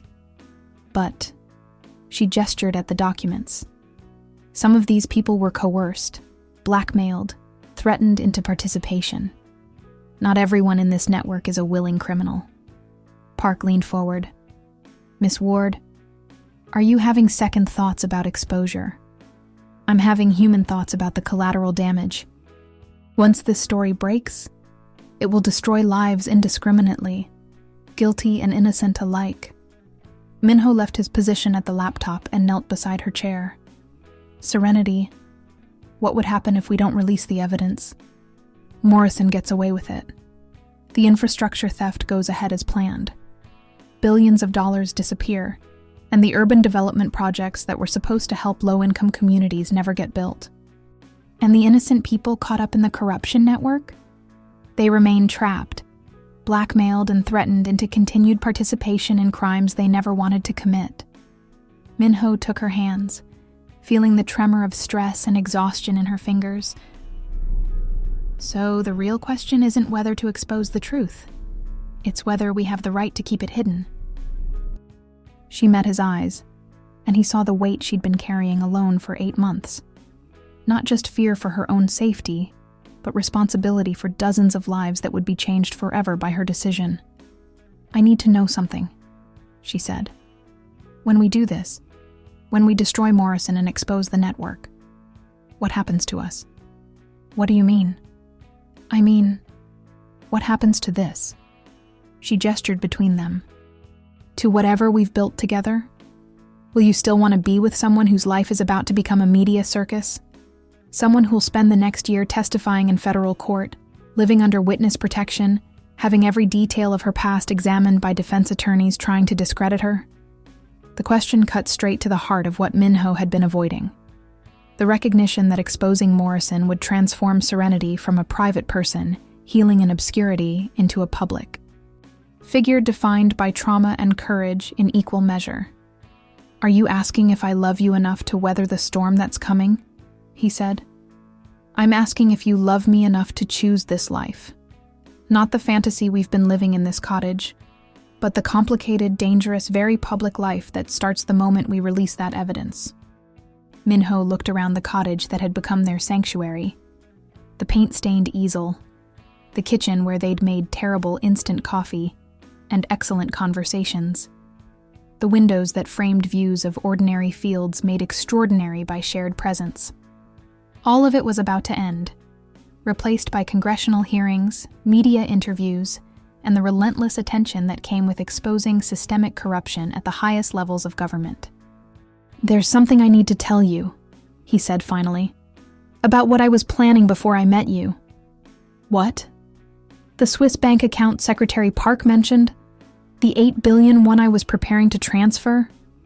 Minho's voice grew quieter. "I wasn't planning to run away, Serenity. I was planning to disappear permanently." The cottage went silent, except for the sound of rain against windows. Park and the security specialists suddenly found their documents very interesting, giving the conversation the privacy of selective attention. "The Banpo Bridge," she said, understanding immediately. "Last Tuesday. I had the time calculated, the note written, everything planned down to the minute. The only reason I bought a plane ticket instead was..." He paused, searching for words adequate to describe the impulse that had saved his life. I realized I'd never given myself permission to fail at something that didn't matter to anyone else. I wanted to try being bad at art before I stopped being anything at all. And now? Now I want to try being good at loving someone, even if it means choosing the complicated, dangerous, very public life that comes with protecting what matters most. Serenity was quiet for a long moment, processing what he'd revealed. When she spoke, her voice carried new resolution. "The evidence gets released," she said. "All of it. Tonight. Are you sure?" "I'm sure that I didn't survive 8 months of hiding just to let Morrison destroy more lives. I'm sure that the people trapped in his corruption network deserve a chance at freedom, even if it costs them their careers. And I'm sure that you and I deserve a chance to find out what happens when two people choose truth over safety." Park looked up from his documents. "Miss Ward, once we begin this process, there will be no possibility of changing course. The media attention will be intense and sustained. Federal investigators will require extensive cooperation. Your safety will depend on remaining in the public eye rather than returning to obscurity." "I understand. And Mr. Lee, your family's business interests will face scrutiny as well. International partnerships built on discretion and privacy will be tested by association with a high-profile whistleblower case." "Let them be tested," Minho said. "If our business relationships can't survive transparency, they weren't worth preserving." One of the security specialists, a compact woman with sharp eyes and efficient movements, looked up from her encrypted phone. "Ma'am, we're receiving reports that Morrison landed in Auckland 4 hours ago. He's traveling with a security detail and has requested priority customs processing." "How much time do we have?" Minho asked. "Assuming he drives through the night, approximately 6 hours before he reaches Queenstown. Less if he chartered a helicopter." Serenity stood abruptly, pacing to the window where rain streaked the glass like tears. 6 hours to change everything. To go from hiding to fighting. To find out whether love is stronger than fear when the stakes are life and death. "Serenity?" Minho joined her at the window. "Whatever happens next, whatever Morrison does or threatens to do, you won't face it alone. Promise me something. Anything. If this goes wrong, if exposing the truth gets us both killed, promise me it will have been worth it. Promise me that choosing love over safety was the right decision, even if it costs us everything." Minho turned her to face him, seeing in her expression the same desperate courage he'd felt standing on the Bampo Bridge, choosing between ending everything and risking everything on the possibility of something better. "I promise," he said, "that loving you is the first choice I've ever made that had nothing to do with what anyone else expected, and everything to do with what makes me want to be alive tomorrow." She kissed him then, not the gentle exploration of their earlier moments together, but the fierce, desperate kiss of two people about to walk into fire together. When they broke apart, Park was holding up his encrypted phone. "Ma'am, sir, the Washington Post is ready to receive the documents. On your word, this story breaks in every major international market simultaneously." Serenity looked at the USB drive on the kitchen table. Such a small thing to contain evidence that would topple careers and expose billions of dollars in systematic theft. Then she looked at Minho, seeing in his eyes the same resolution she felt building in her own chest. "Send it," she said. "Send everything." But as Park began uploading files that would change American politics forever, headlights swept across the cottage windows, and the convoy arriving was larger and more dangerous than any of them had imagined. The headlights belonged to 3 black SUVs moving in tactical formation down the narrow dirt road. Through the cottage windows, Minho could see figures in dark clothing positioning themselves around the perimeter, professional movements that suggested military or law enforcement training. "That's not Morrison," Park said, studying the convoy through infrared binoculars. "Vehicle profiles are wrong. Too many personnel. Too organized." The lead security specialist, the compact woman Minho had learned was named Kim Soo-jin, was speaking rapidly into her encrypted radio in Korean while simultaneously checking her sidearm. Her partner, a tall man called Agent Chen, had moved to cover the cottage's rear exit. "Ma'am," Kim said, ending her radio conversation. We need to evacuate immediately. That convoy is carrying at least 12 personnel with tactical equipment. This is no longer a diplomatic situation." "Who are they?" Serenity asked, her voice steady despite the fear Minho could see in her posture. "Unknown, but they're operating with resources that exceed what Morrison should have access to as a civilian federal employee." The convoy had stopped 50 meters from the cottage, engines running, headlights creating harsh shadows across the field where Minho and Serenity had painted together just days ago. No one emerged from the vehicles. They simply waited, a predatory patience that was somehow more threatening than immediate action. Minho's phone buzzed. Morrison's number. "Don't answer it," Kim advised. "He already knows we're here," Minho said, accepting the call. "Mr. Lee." Morrison's voice carried new authority, the reasonable negotiator replaced by someone accustomed to giving orders rather than making requests. "I assume you can see my associates outside your window." "I see them." "Good. Then you understand that the situation has evolved beyond simple negotiation. You have something that belongs to the United States government. Federal property that was illegally obtained and unlawfully retained by a fugitive from justice. Serenity Ward isn't a fugitive. She's a witness to federal crimes. Miss Ward is a mentally unstable individual who stole classified documents during a psychotic episode brought on by substance abuse and delusional thinking. She's been under federal psychiatric evaluation order for the past 6 months." The lie was so smoothly delivered that Minho almost questioned his own understanding of the situation. But Serenity's reaction, a sharp intake of breath, her face going white with recognition, told him this was Morrison's standard method of discrediting inconvenient witnesses. "That's the same story you used in Portland," Serenity called out, her voice carrying across the cottage. "And Denver, and Oakland. Amazing how I keep having the same psychotic episode wherever you find me. Miss Ward, I'm disappointed that you've chosen to involve innocent people in your delusions. Mr. Lee's family has built a respectable business empire. It would be unfortunate if that empire faced federal investigation due to association with a known criminal." Park was typing furiously on his encrypted laptop, coordinating with the media outlets standing by to receive their evidence.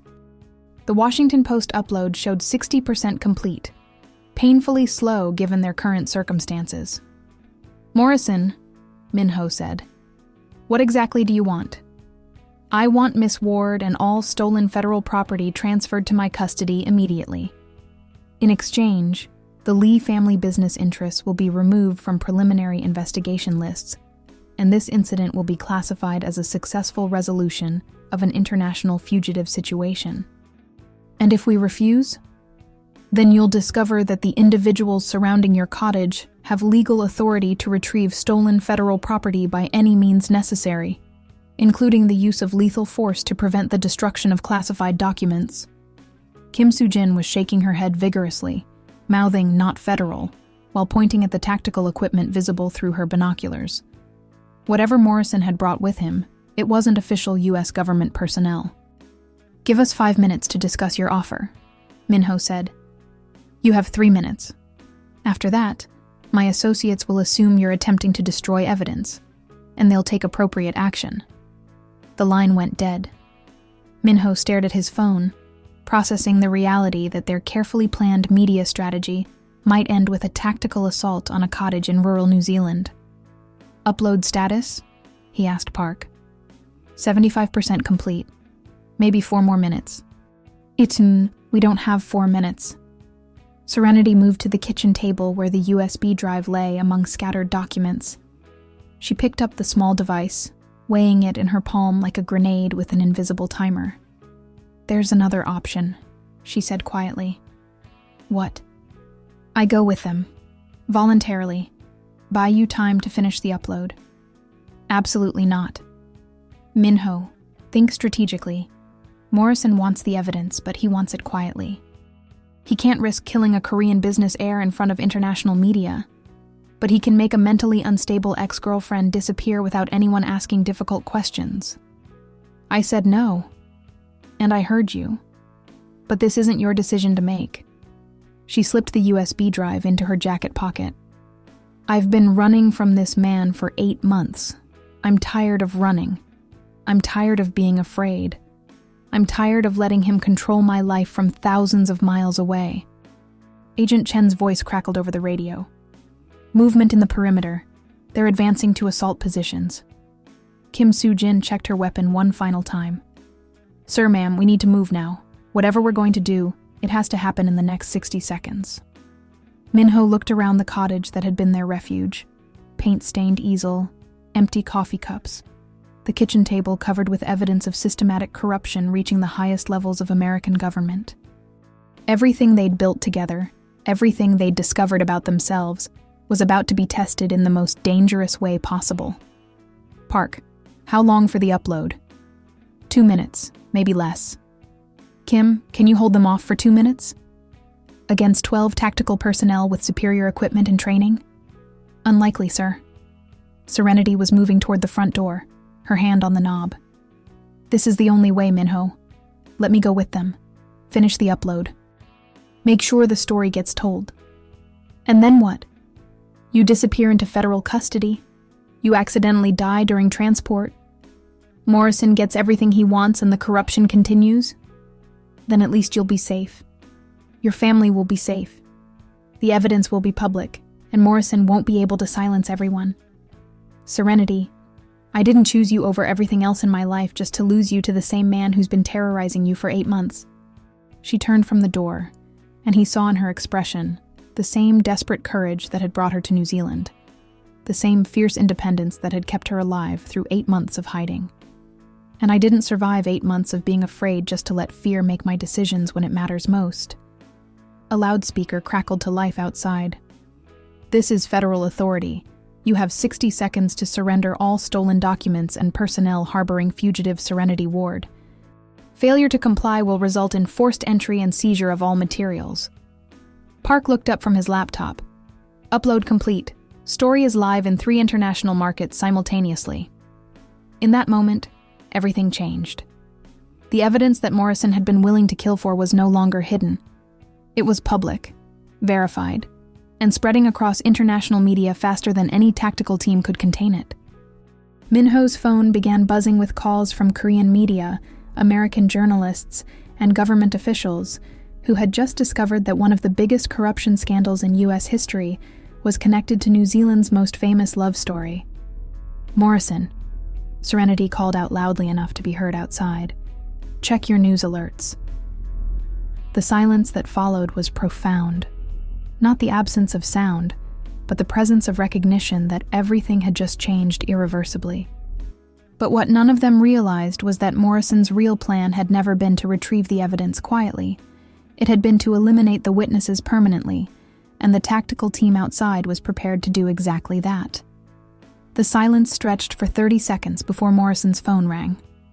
Through the cottage windows, they could see him pacing beside his SUV, having what appeared to be a heated conversation with someone who clearly outranked him. The tactical team remained in position, but their aggressive advance had stopped. Kim Soo-jin was monitoring radio frequencies on her encrypted scanner. "Multiple agencies are responding. FBI liaison in Auckland is demanding clarification on the federal authority claim. New Zealand police have units en route. This is about to become very complicated for Morrison." "Good," Minho said grimly. "Complicated is better than dead." Park's laptop chimed with incoming messages. "Sir, the story is spreading faster than we anticipated. Seoul Times has picked it up. BBC is running it as breaking news. CNN is preparing a special report." He looked up with something approaching awe. "The Korean angle is generating massive social media engagement. People are calling it the greatest love story of the digital age. What about the corruption evidence? Federal investigators are already issuing statements. 3 congressional committees are calling for emergency hearings. The FBI has announced a task force to investigate the allegations." Park scrolled through rapidly updating news feeds. Morrison's corruption network is being exposed in real time. Through the window, they could see Morrison ending his phone call with visible agitation. He barked orders at his team, who began falling back to defensive positions around their vehicles. Whatever he'd just learned had clearly changed his tactical assessment. Minho's phone rang. This time the caller ID showed Chairman Lee. "Father?" "Minho." His father's voice carried exhaustion, but not anger. "I'm watching the international news coverage. Are you safe?" "For now." "Morrison has tactical personnel surrounding the cottage, but the evidence is public now. He can't silence us without creating an international incident. Son, I need you to listen carefully. I've just finished calls with the U.S. ambassador to Korea and the New Zealand Ministry of Foreign Affairs. Morrison is not acting with official government authority. The tactical team he brought are private military contractors hired through intermediary companies." Minho felt cold understanding wash over him. "Mercenaries. Mercenaries who are currently operating illegally on New Zealand soil with no diplomatic immunity or legal jurisdiction, which means they have nothing to lose by taking extreme action." Serenity had been listening to the conversation. Now she moved to the window where Morrison was visible beside his convoy. "He's trapped," she said quietly. "The evidence is public. His corruption network is being exposed. His only remaining option is to eliminate the primary witness before she can testify. Or," Minho said, "we make sure he can't eliminate anyone." He walked to the cottage door and opened it, stepping onto the small porch with his hands clearly visible. The action drew immediate attention from the tactical team, red laser dots dancing across his chest from multiple sniper positions. "Morrison," he called out. "James Morrison, let's finish this conversation face to face." The man emerged from behind his SUV, tall, well-dressed, carrying himself with the confident authority of someone accustomed to wielding power without accountability. Even at this distance, Minho could see the cold intelligence that had made him dangerous enough to steal millions of dollars while terrorizing the woman who loved him. "Mr. Lee, I was hoping we could resolve this quietly. The time for quiet resolution ended when you brought private military contractors to New Zealand." Morrison approached slowly, hands empty, but flanked by 2 heavily armed personnel. The situation required professional resources. Miss Ward has proven remarkably resistant to reasonable negotiation. Miss Ward has proven remarkably resistant to intimidation and abuse. Different thing entirely. They stood 20 feet apart in the field where Minho had first tried to paint, where Serenity had taught him that failing at something beautiful was better than succeeding at something hollow. The pastoral landscape looked surreal, with armed figures positioned behind trees and vehicles. "Mr. Lee, you've involved yourself in matters beyond your understanding. Federal corruption cases have national security implications. Individual preferences must sometimes be subordinated to larger concerns." "Whose larger concerns? Yours? Your co-conspirators? The people you've stolen billions of dollars from?" Morrison's composure cracked slightly. "I've dedicated my career to public service. The infrastructure projects under my oversight have created thousands of jobs, revitalized urban communities, generated economic growth that benefits millions of American citizens. With money you stole from the federal programs designed to help those same communities. With money I redirected to achieve maximum impact. Government bureaucracy is inherently inefficient. Private sector partnerships ensure faster results with better resource utilization." Minho stared at him, recognizing the practiced rationalization of someone who had convinced himself that theft was actually public service. He'd seen similar self-deception in corporate boardrooms, executives who believed their personal enrichment somehow served the greater good. And the people you blackmailed into participation? The officials you threatened? The women you hospitalized when they discovered your crimes? Were they also part of your efficient public service? Morrison's eyes went flat. The look of someone who had crossed too many lines to maintain the pretense of moral justification. Miss Ward was emotionally unstable, prone to self-destructive behavior and delusional thinking. The medical interventions were necessary to prevent her from harming herself or making false accusations that could damage important federal programs. Medical interventions. Is that what you call breaking 3 ribs and causing internal bleeding? I call it managing a crisis situation with appropriate professional resources. The casual euphemism for attempted murder revealed everything about Morrison's mindset. He had systematically reframed every criminal act as administrative necessity, every act of violence as crisis management. Min-ho understood now why Serenity had fled to the other side of the world. She hadn't just been running from an abusive partner, but from someone who had weaponized the entire system against her.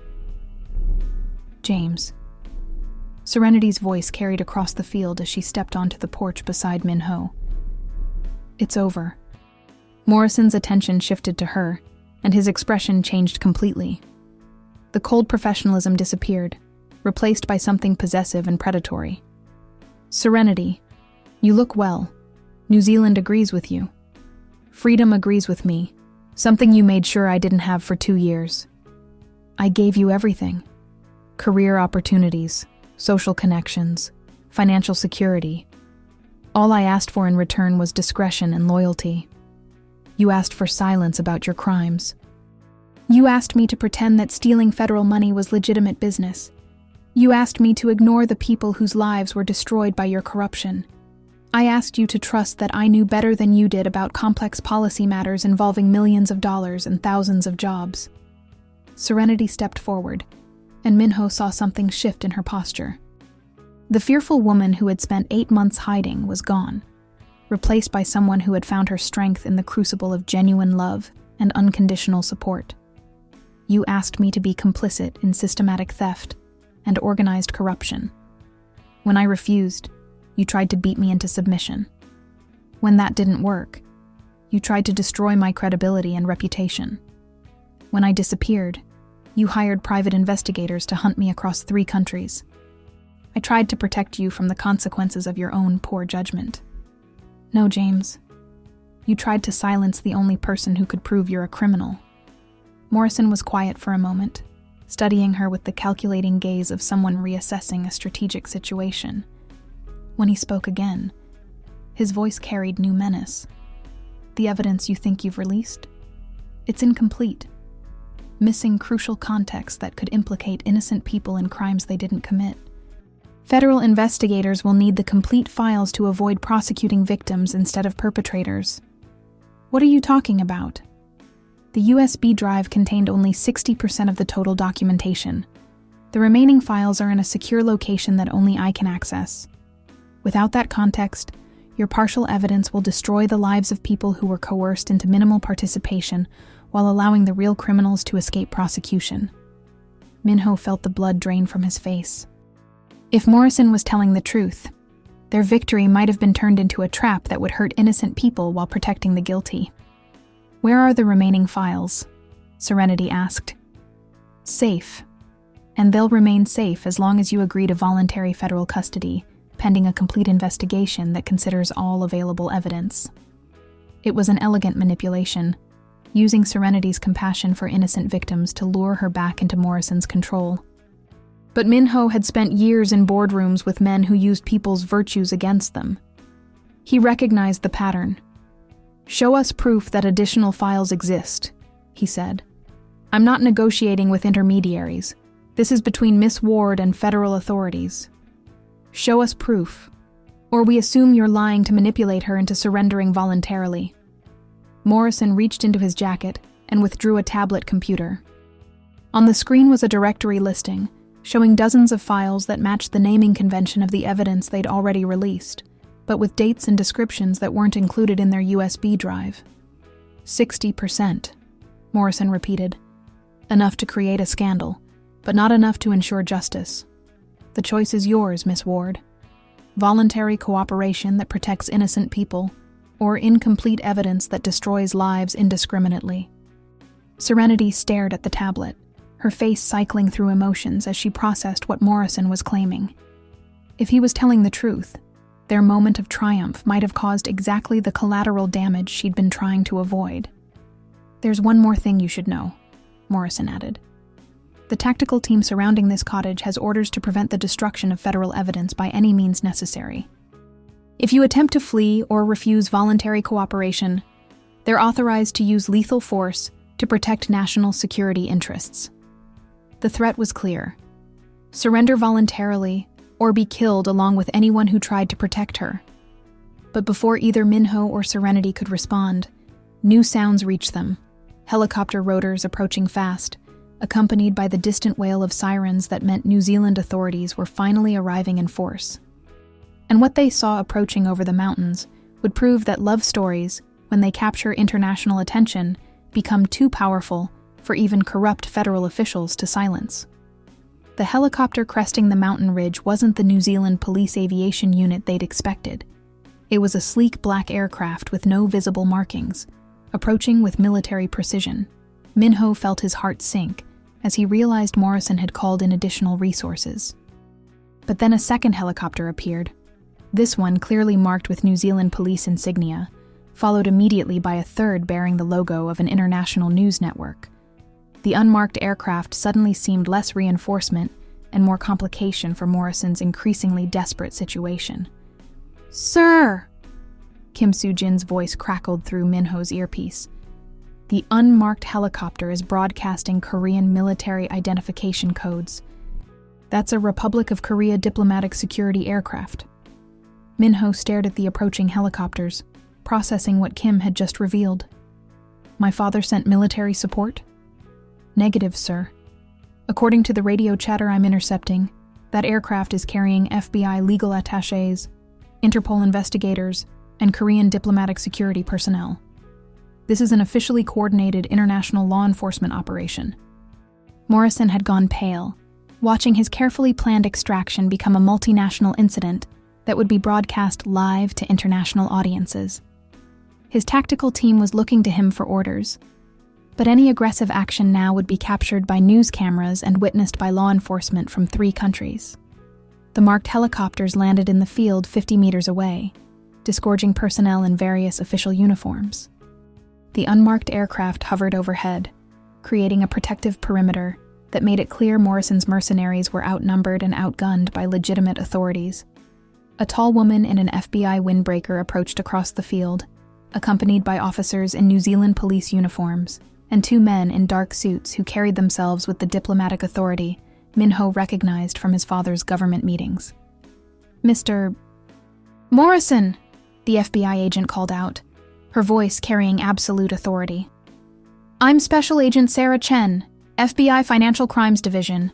You and your personnel need to stand down immediately." Morrison's composure was cracking visibly now. The reasonable federal official had been replaced by someone calculating rapidly diminishing options. "Agent Chen, I'm operating under federal authority to retrieve stolen government documents from a known fugitive. This is a classified national security matter. Mr. Morrison, you're operating under no federal authority whatsoever. The documents in question were released through proper whistleblower channels to legitimate media outlets. Miss Ward is a protected witness, not a fugitive." One of the diplomatic security personnel, a Korean man with colonel's insignia, stepped forward. "Mr. Morrison, I'm Colonel Park of the Republic of Korea Diplomatic Security Service. The individual you're threatening is under the protection of the Korean government due to her relationship with a Korean national. Any hostile action against her will be considered an act of aggression against an allied nation." Minho felt something shift in his understanding of the situation. His father hadn't just sent help. He'd mobilized international diplomatic resources to protect the woman his son loved.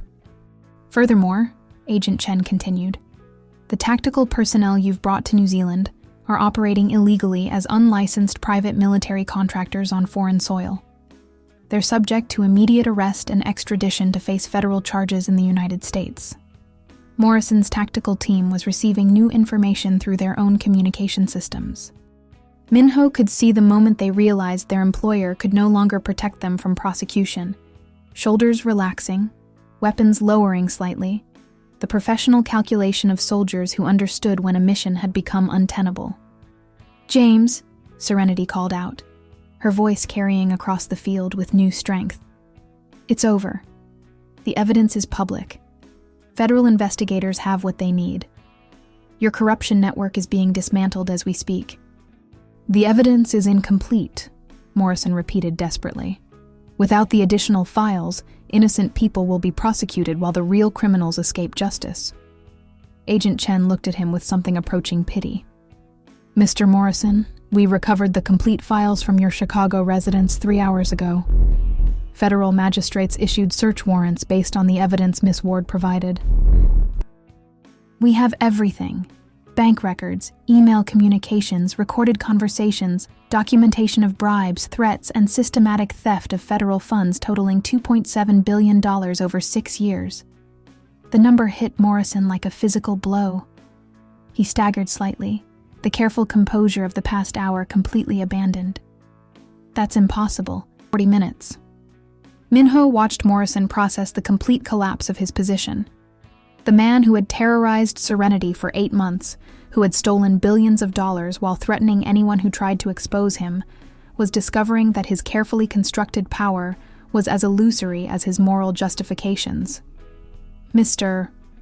Morrison, Agent Chen continued, you're under arrest for federal corruption, money laundering, witness intimidation, conspiracy to defraud the United States government, and approximately 47 additional charges that will be formally presented during your arraignment.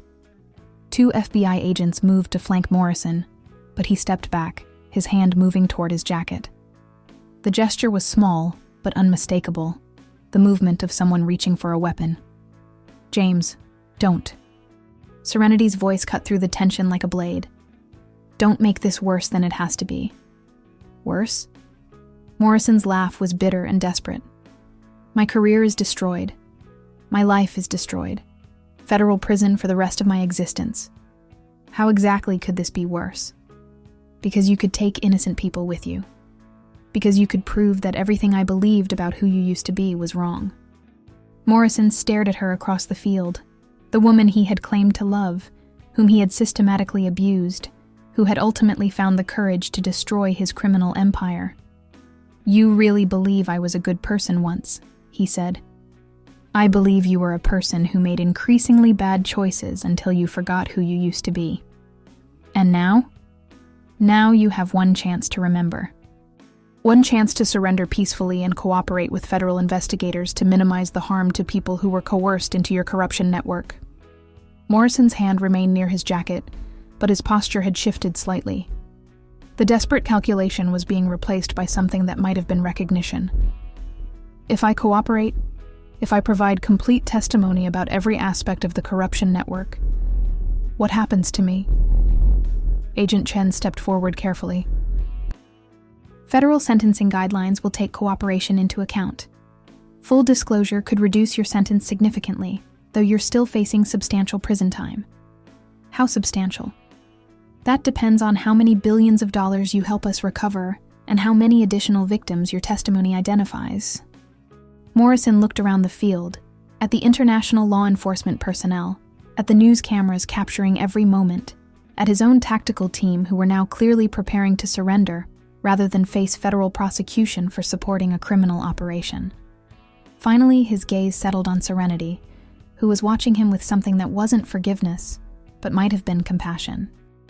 The complete files are in a safety deposit box in Geneva, he said finally, his voice flat with defeat. Swiss bank account number 447291. The key is in my Chicago apartment, hidden inside a legal brief dated March 15th. Agent Chen nodded to one of her colleagues, who immediately began relaying the information through encrypted communication channels. James Morrison, she said formally, you're under arrest. You have the right to remain silent. As the FBI agents moved in to complete Morrison's arrest, Minho felt Serenity sag against him with exhaustion and relief. 8 months of terror, 8 months of hiding, 8 months of carrying evidence that could have gotten her killed. All of it was finally over. It's done, she whispered. It's done, he confirmed. But even as Morrison was led away in federal custody, even as his tactical team surrendered their weapons to international authorities, Minho knew their story was far from over. The corruption scandal would require months of testimony. The media attention would be intense and sustained. Their relationship would be examined, analyzed, and discussed by millions of people who had never heard of either of them a week ago. And what none of them anticipated was that becoming the world's most famous love story would create pressures that would test their connection in ways that private trauma never could. 6 months later, Minho stood at the window of his Seoul penthouse, watching helicopters circle the Daehan Group headquarters building 40 floors below. The media attention hadn't diminished. If anything, It had intensified as Serenity's testimony before congressional committees had exposed corruption, reaching into the highest levels of the American government. She was in Washington now, day 3 of her testimony before the House Committee on Financial Services. C-SPAN was broadcasting her appearance live, and Korean networks were providing simultaneous translation for audiences who had followed every development in what media had dubbed the love story that toppled Washington. "Sir," Secretary Park's voice carried from the kitchen where he was reviewing the morning's press briefings. "The Seoul Times wants a statement about the wedding rumors." "What wedding rumors?" "Social media speculation based on your father's comments about welcoming new family members during yesterday's board meeting. Korean netizens are convinced you're planning to propose during Miss Ward's testimony break." Minho turned from the window, processing what Park had just revealed. In the 6 months since Morrison's arrest, Chairman Lee had indeed transformed into someone barely recognizable, a man who spoke publicly about the importance of choosing love over duty, who gave interviews about work-life balance, who had become an unexpected symbol of progressive Korean family values. "My father is discussing our relationship with the board." "Your father is discussing your relationship with everyone." He gave a 40-minute interview to Forbes about authentic leadership in the digital age that was essentially a love letter to Miss Ward's influence on the Lee family business philosophy. Minho's phone buzzed with a text from Serenity. "Day 3, testimony complete. Flying to Seoul tomorrow. Need to talk about something important." The message was brief, but he could read the underlying tension. 6 months of living in the spotlight had taken its toll on both of them. Their private moments were captured by telephoto lenses.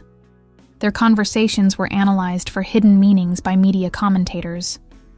Their relationship had become public property, dissected and discussed by millions of strangers who felt personally invested in their happiness. "Park, cancel my meetings for tomorrow afternoon and arrange security for Incheon Airport." "The usual protocol?" "Double it. If American media is following her to Seoul, we'll have international press camping outside the terminal." Park nodded and began making calls, but Minho caught something in his expression, concern mixed with carefully suppressed worry. "What aren't you telling me?" "Sir, there have been developments in the American investigation that might affect Miss Ward's status as a protected witness." "Oh, what kind of developments?" "Defense attorneys for Morrison's co-conspirators are claiming that Miss Ward had personal motivations for exposing the corruption that go beyond public interest. They're arguing that her testimony is tainted by romantic involvement with a foreign national who has business interests that could benefit from damaging American federal programs." Minho felt cold understanding wash over him. "They're claiming she exposed corruption to help Korean business interests. They're claiming her testimony is unreliable because she's emotionally compromised by her relationship with you. It was an elegant attack, using their love story against them, turning the very connection that had given Serenity courage to fight Morrison into evidence that her motives were suspect. Defense attorneys were weaponizing their relationship to discredit the testimony that was destroying their clients." "How serious is the legal threat?" "Federal prosecutors are confident they can overcome the challenge. The evidence speaks for itself regardless of Miss Ward's personal motivations. But the public relations implications are significant." "Meaning?" "Meaning the American media narrative is shifting. Instead of brave whistleblower exposes corruption, the story is becoming foreign romance influences federal prosecution. Korean media is defending her, but international coverage is starting to question whether justice is being served or manipulated." Minho sank into his leather desk chair, processing the implications. Their love story, which had begun as refuge from public expectations, had become the most scrutinized relationship in international media. Every gesture was analyzed. Every decision was political. Every private moment was public property. His phone rang. Serenity's number. "How bad is the coverage there?" she asked without preamble. "Getting worse. You?" "American defense attorneys are claiming I'm a Korean intelligence asset who seduced Morrison to gain access to federal infrastructure plans." "That's insane." "That's effective. The narrative is shifting from corruption scandal to foreign interference story. Morrison's lawyers are arguing that their client was the victim of an elaborate international honeypot operation. Min-ho could hear exhaustion in her voice. Not the physical tiredness that came from long days of testimony, but the soul-deep weariness of someone whose private trauma had become public entertainment. Serenity, we need to talk about something. I know. That's why I'm coming to Seoul. Min-ho, I need to ask you a question, and I need you to tell me the truth. Anything. Would your life be better if you'd never met me? The question hit him like a physical blow. What? Your business empire is under international scrutiny because of your association with a federal witness. Your family's reputation is being questioned because your father chose to support our relationship. Korean traditionalists are calling you unpatriotic for choosing a foreign woman over domestic responsibilities. And I'm asking whether the cost of loving me has become higher than the benefit. Min-ho stared out at the Seoul skyline, thinking about the man he'd been 6 months ago. Successful, wealthy, and slowly dying inside from the weight of expectations he'd never chosen. Then he thought about the man he'd become. Still successful, still wealthy, but genuinely alive for the first time in years. Serenity, do you remember what you said to me in that field in New Zealand? When Morrison first called, I said a lot of things. You said that choosing love over safety was worth the risk, even if it cost us everything. I remember. Well, it has cost us almost everything. Our privacy, our anonymity, our ability to live quiet lives focused on art and healing. But it hasn't cost us each other. And it hasn't cost us the knowledge that we're capable of choosing courage over convenience. She was quiet for a moment. When she spoke again, her voice was steadier. The congressional testimony concludes next week. After that, I'll be free to travel, to live wherever I want, to make choices based on what I need, instead of what federal investigators require. And what do you need? I need to know that when this media circus ends, when the criminal trials are over, when we're no longer the world's most famous love story, I need to know that what we have is strong enough to survive ordinary life. Is that what scares you? That we only work as a dramatic love story? I'm scared that I fell in love with someone extraordinary during extraordinary circumstances. I'm scared that when the crisis ends, when you're not rescuing me from corrupt federal officials, when I'm not helping you recover from depression, I'm scared we'll discover we were just two damaged people who needed each other temporarily. Min-ho understood her fear because he shared it. Their relationship had been forged in crisis, tested by international media attention, strengthened by fighting powerful enemies together. But what happened when the enemies were gone, and the media moved on to other stories? There's only one way to find out, he said finally. What's that? We choose ordinary life together and see what happens. But as Serenity's plane approached Seoul the next day, neither of them realized that the media circus they were hoping would end was about to intensify into something that would test their love in the most public and permanent way possible. The crowd at Incheon Airport was larger than anything Min-ho had seen during the height of the corruption scandal coverage. Thousands of people held signs in Korean, English, and what appeared to be Chinese, their messages ranging from supportive, love conquers all, and serenity plus Min-ho forever, to hostile, Korea first, and foreign influence go home. Korean police had established security cordons, but the international media presence was unprecedented. Min-ho counted cameras from at least 15 countries, along with reporters speaking in languages he couldn't identify. Sir, Kim Soo-jin's voice crackled through his earpiece.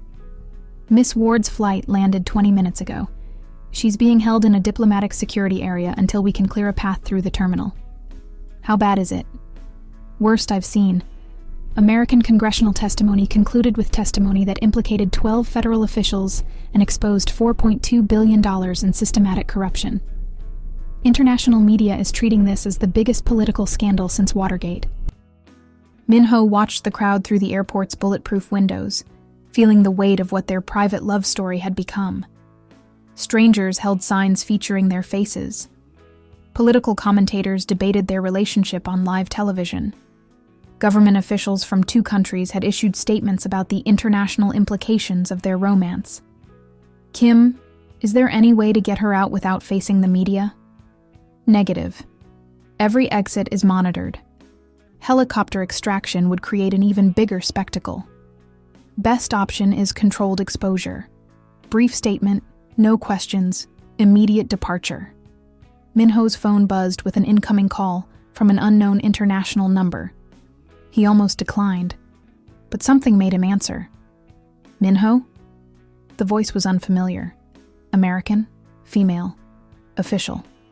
Who is this? Agent Sarah Chen, FBI. We met in New Zealand. I'm calling to inform you of a development that affects Miss Ward's security status. What kind of development? Morrison died in federal custody 3 hours ago. Apparent suicide, though the investigation is ongoing. The words hit Minho like a physical blow. Morrison, the man who had terrorized Serenity for 8 months, whose corruption network had been their public downfall, was dead. What does that mean for Serenity? It means the federal case against his co-conspirators just became significantly more complicated. Morrison was the key witness for prosecution. Without his testimony, defense attorneys are arguing that their clients were scapegoats for a lone criminal who can no longer defend himself. Are they releasing the other defendants? Some charges are being dropped due to insufficient evidence without Morrison's corroboration. Others are being reduced to lesser offenses. The systematic corruption case that Miss Ward's evidence built is falling apart. Minho felt the world shifting beneath him. The corruption scandal that had made their love story international news, the federal prosecution that had justified months of media attention, the justice that had made Serenity's suffering meaningful. All of it was crumbling because the primary criminal had chosen death over accountability. Agent Chen, what happens now? Miss Ward is no longer needed as a federal witness. Her protected status ends immediately. She's free to live wherever she chooses without government security or legal obligations. But the media attention she's received makes her a target for Morrison's surviving allies, people who lost careers, money, and reputations because of her testimony. Federal protection ends, but federal enemies remain. Through the airport windows, Minho could see Serenity emerging from the diplomatic security area, accompanied by Korean police officers who looked overwhelmed by the crowd's intensity. She moved with careful composure, but he could see the exhaustion in her posture. Months of congressional testimony, media attention, and public scrutiny had taken their toll. Agent Chen, one more question. Yes? In your professional opinion, would Serenity be safer in the United States or Korea? Mr. Lee, in my professional opinion, Miss Ward would be safest somewhere that isn't front-page international news. Her visibility is both protection and vulnerability. The call ended just as Serenity reached the terminal area where Minho was waiting. Security personnel formed a protective corridor, but cameras were capturing every moment, every gesture, every expression that passed between them. James is dead, he said quietly as they embraced. I know. Agent Chen called me on the plane. Her voice was steady, but he could feel her trembling. Suicide, they're saying. Do you believe that? I believe he couldn't face the consequences of what he'd done. I believe he chose the coward's way out rather than helping victims recover their stolen money. They were moving through the terminal now, surrounded by security personnel, and followed by a parade of international media. The questions being shouted in multiple languages were invasive and cruel. Miss Ward, do you feel responsible for Morrison's death? Mr. Lee, will your relationship survive without the drama that brought you together? Is it true you're planning to marry to avoid extradition complications? Will you testify about Korean business interests in American federal programs? The last question stopped Minho cold. Korean business interests in American federal programs. What were they implying? Kim Soo-jin was speaking urgently into her radio. We need immediate extraction. Media questions are becoming hostile. But before they could reach their waiting vehicles, a new development changed everything. Minho's phone rang with his father's number, and Chairman Lee's voice carried excitement that cut through the terminal noise. Minho, where are you?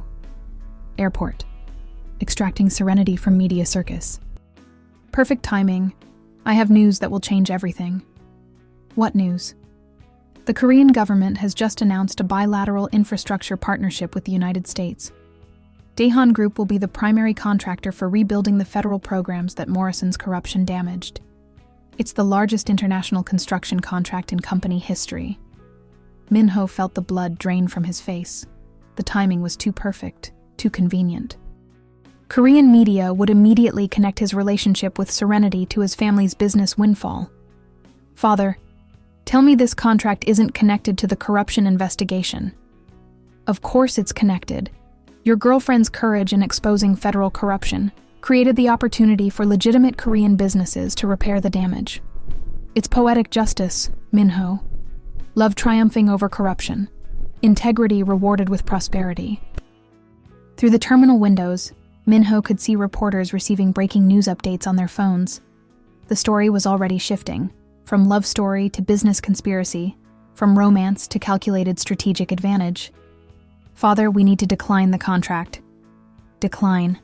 Minho, this is a $40 billion opportunity. It will establish Daehan Group as a global leader in infrastructure development.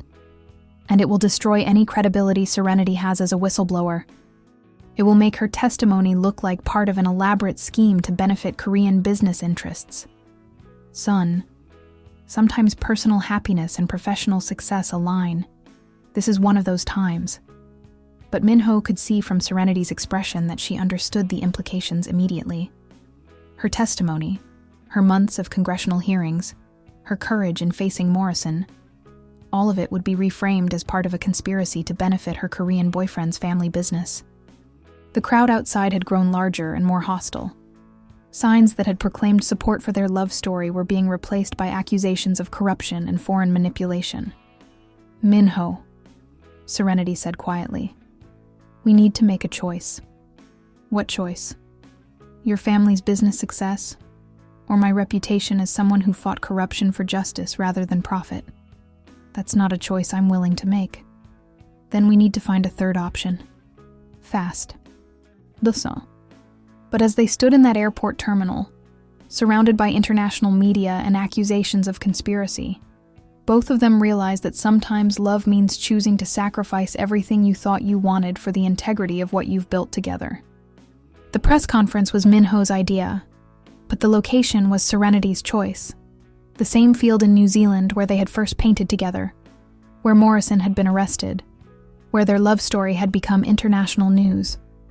Flying back had required careful coordination with 3 governments and cost more in security than most people earned in a lifetime.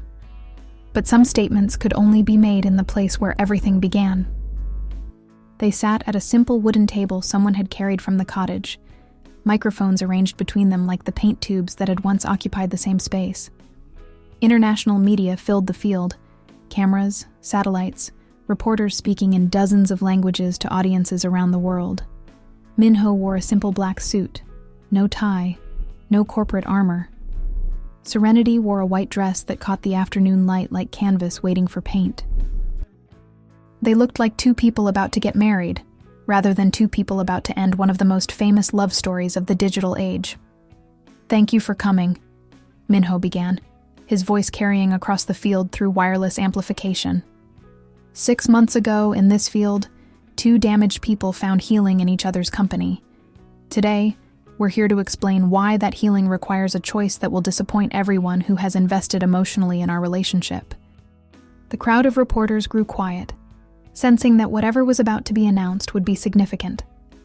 The Korean government has offered Daehan Group a $40 billion infrastructure contract to rebuild federal programs damaged by the corruption Serenity exposed.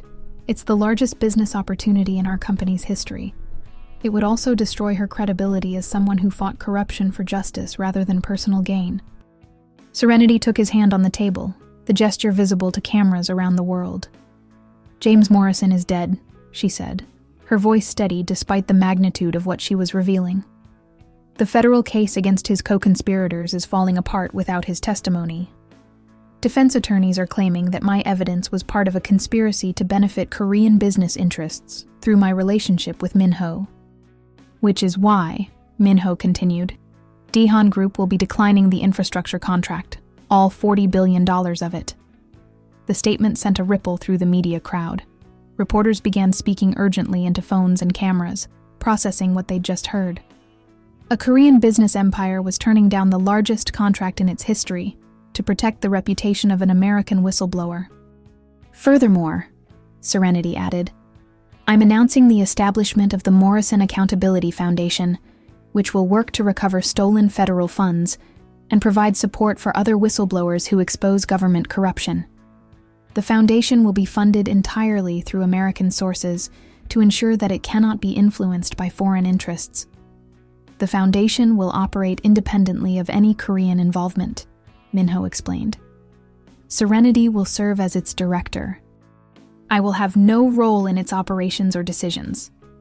A reporter called out, Mr. Lee, are you saying you're ending your relationship to protect Miss Ward's credibility?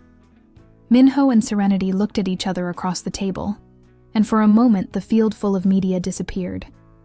There were just two people who had found each other in the worst moments of their lives and learned to choose courage over convenience.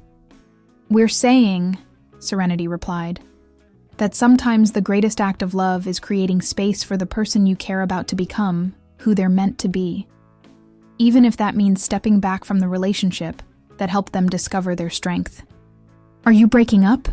Another reporter shouted. We're choosing integrity over romance, Minho said. We're choosing justice over personal happiness. We're choosing to protect what we've built together by building it separately. The questions came rapidly now, aggressive and invasive. Is this a publicity stunt? Will you reconcile after the media attention dies down? Do you regret exposing Morrison's corruption? Was your entire relationship calculated for business advantage? Minho stood, helping Serenity to her feet. They faced the crowd of international media together, hands joined, looking like two people about to step into separate futures. 6 months ago, he said, I was a man who had never made a single decision based on what I needed rather than what others expected. Meeting Serenity taught me that authenticity is possible, that love is a choice, and that choosing truth over convenience is the hardest and most important thing a person can do. 6 months ago, Serenity added, I was a woman running from a man who had convinced me I was worthless without him. Meeting Minho taught me that I'm capable of extraordinary courage, that my voice matters, and that speaking truth is more important than maintaining relationships that require silence. They turned to face each other, and Minho could see tears in her eyes that matched the ones he was fighting to control. So we're choosing to honor what we've taught each other by applying those lessons separately. We're choosing to love each other enough to let go of the relationship that saved us both. The Morrison Accountability Foundation will ensure that federal corruption is exposed and prosecuted regardless of the personal cost to whistleblowers, Serenity announced. And Daehan Group will continue operating with the integrity that Chairman Lee has embraced since this story began. Our love story isn't ending, Minho concluded. It's evolving into something bigger than romance. It's becoming a commitment to justice, authenticity, and choosing truth over convenience, even when that choice breaks your heart. The press conference ended with them walking away in opposite directions. Serenity toward a car that would take her to Auckland, then to Washington, where her foundation work awaited. Minho toward a vehicle that would return him to Seoul and the family business that would now operate under international scrutiny. But as they reached the edge of the field, both turned back for one last look at the place where they had learned to paint badly and love fearlessly. And in that moment, watching each other disappear into separate futures, both understood that sometimes the greatest love stories end not with marriage, but with the courage to let go of what you want most for the sake of what matters most. 2 years later, the Morrison Accountability Foundation occupied a modest office building in Washington, D.C., its walls lined with awards from congressional committees, international transparency organizations, and victim advocacy groups. Serenity had testified before Congress 14 more times, exposing corruption networks that had stolen over $12 billion from federal programs designed to help the most vulnerable Americans. She stood at her office window, watching protesters march past carrying signs demanding accountability for federal officials who had escaped prosecution due to Morrison's death. The work was exhausting, often dangerous, and absolutely necessary. Her assistant knocked and entered without waiting for permission. The kind of familiarity that came from working 18-hour days together for months at a time. "Ma'am, you have a visitor." "I'm not taking unscheduled meetings today, Sarah." "The Senate hearing prep it's Min-ho Lee." Serenity felt her heart stop, then resume beating with painful intensity. She hadn't seen him since the press conference in New Zealand, though she'd followed Daehan Group's transformation through international business media. Chairman Lee had become a symbol of ethical corporate leadership. The company had declined 3 more lucrative contracts that involved potential conflicts of interest. "Send him in." Min-ho entered carrying a small canvas, one of his terrible paintings from their days in the cottage. He looked older, more settled in his own skin, wearing a simple gray sweater instead of corporate armor. "Your painting improved," she said, studying the canvas. "I had a good teacher." Briefly. "What are you doing in Washington?" "Testifying before the House Foreign Affairs Committee about Korean business practices in international development projects." Apparently, Daehan Group's ethical standards have become a case study in responsible corporate behavior. "And you decided to visit the woman who made corporate responsibility necessary?" "I decided to visit the woman who taught me that integrity matters more than success." They stood in her office, surrounded by evidence of the corruption network she'd spent 2 years dismantling, looking at each other across the space that represented everything they'd chosen over personal happiness. "How is the foundation work?" Min-ho asked. "Difficult, rewarding, dangerous. I've exposed corruption in 6 federal agencies, recovered $8.4 billion in stolen funds, helped pass legislation that protects whistleblowers from retaliation." She paused. "I've also received death threats from people whose careers I've destroyed and marriage proposals from people who think I'm a hero. Are you happy?" The question was simple, but it cut to the heart of what they'd sacrificed for integrity. "I'm purposeful. I'm useful. I'm making a difference in ways I never imagined possible." She met his eyes. "Are you happy?" "I'm authentic. I'm building something worthwhile instead of just inheriting it. I make decisions based on what's right rather than what's profitable." He smiled, and it was the same genuine expression she remembered from their days painting in the field. "My father has become someone I actually respect. And personally, I wake up every morning knowing that I chose truth over convenience, integrity over romance, justice over personal happiness.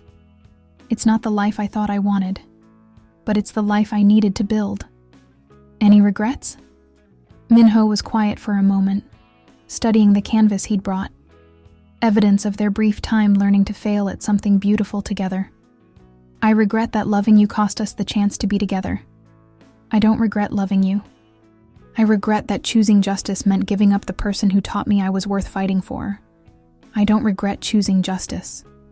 They stood in comfortable silence, 2 people who had found healing in each other's company and learned to honor that healing by applying it separately to work that mattered more than personal happiness.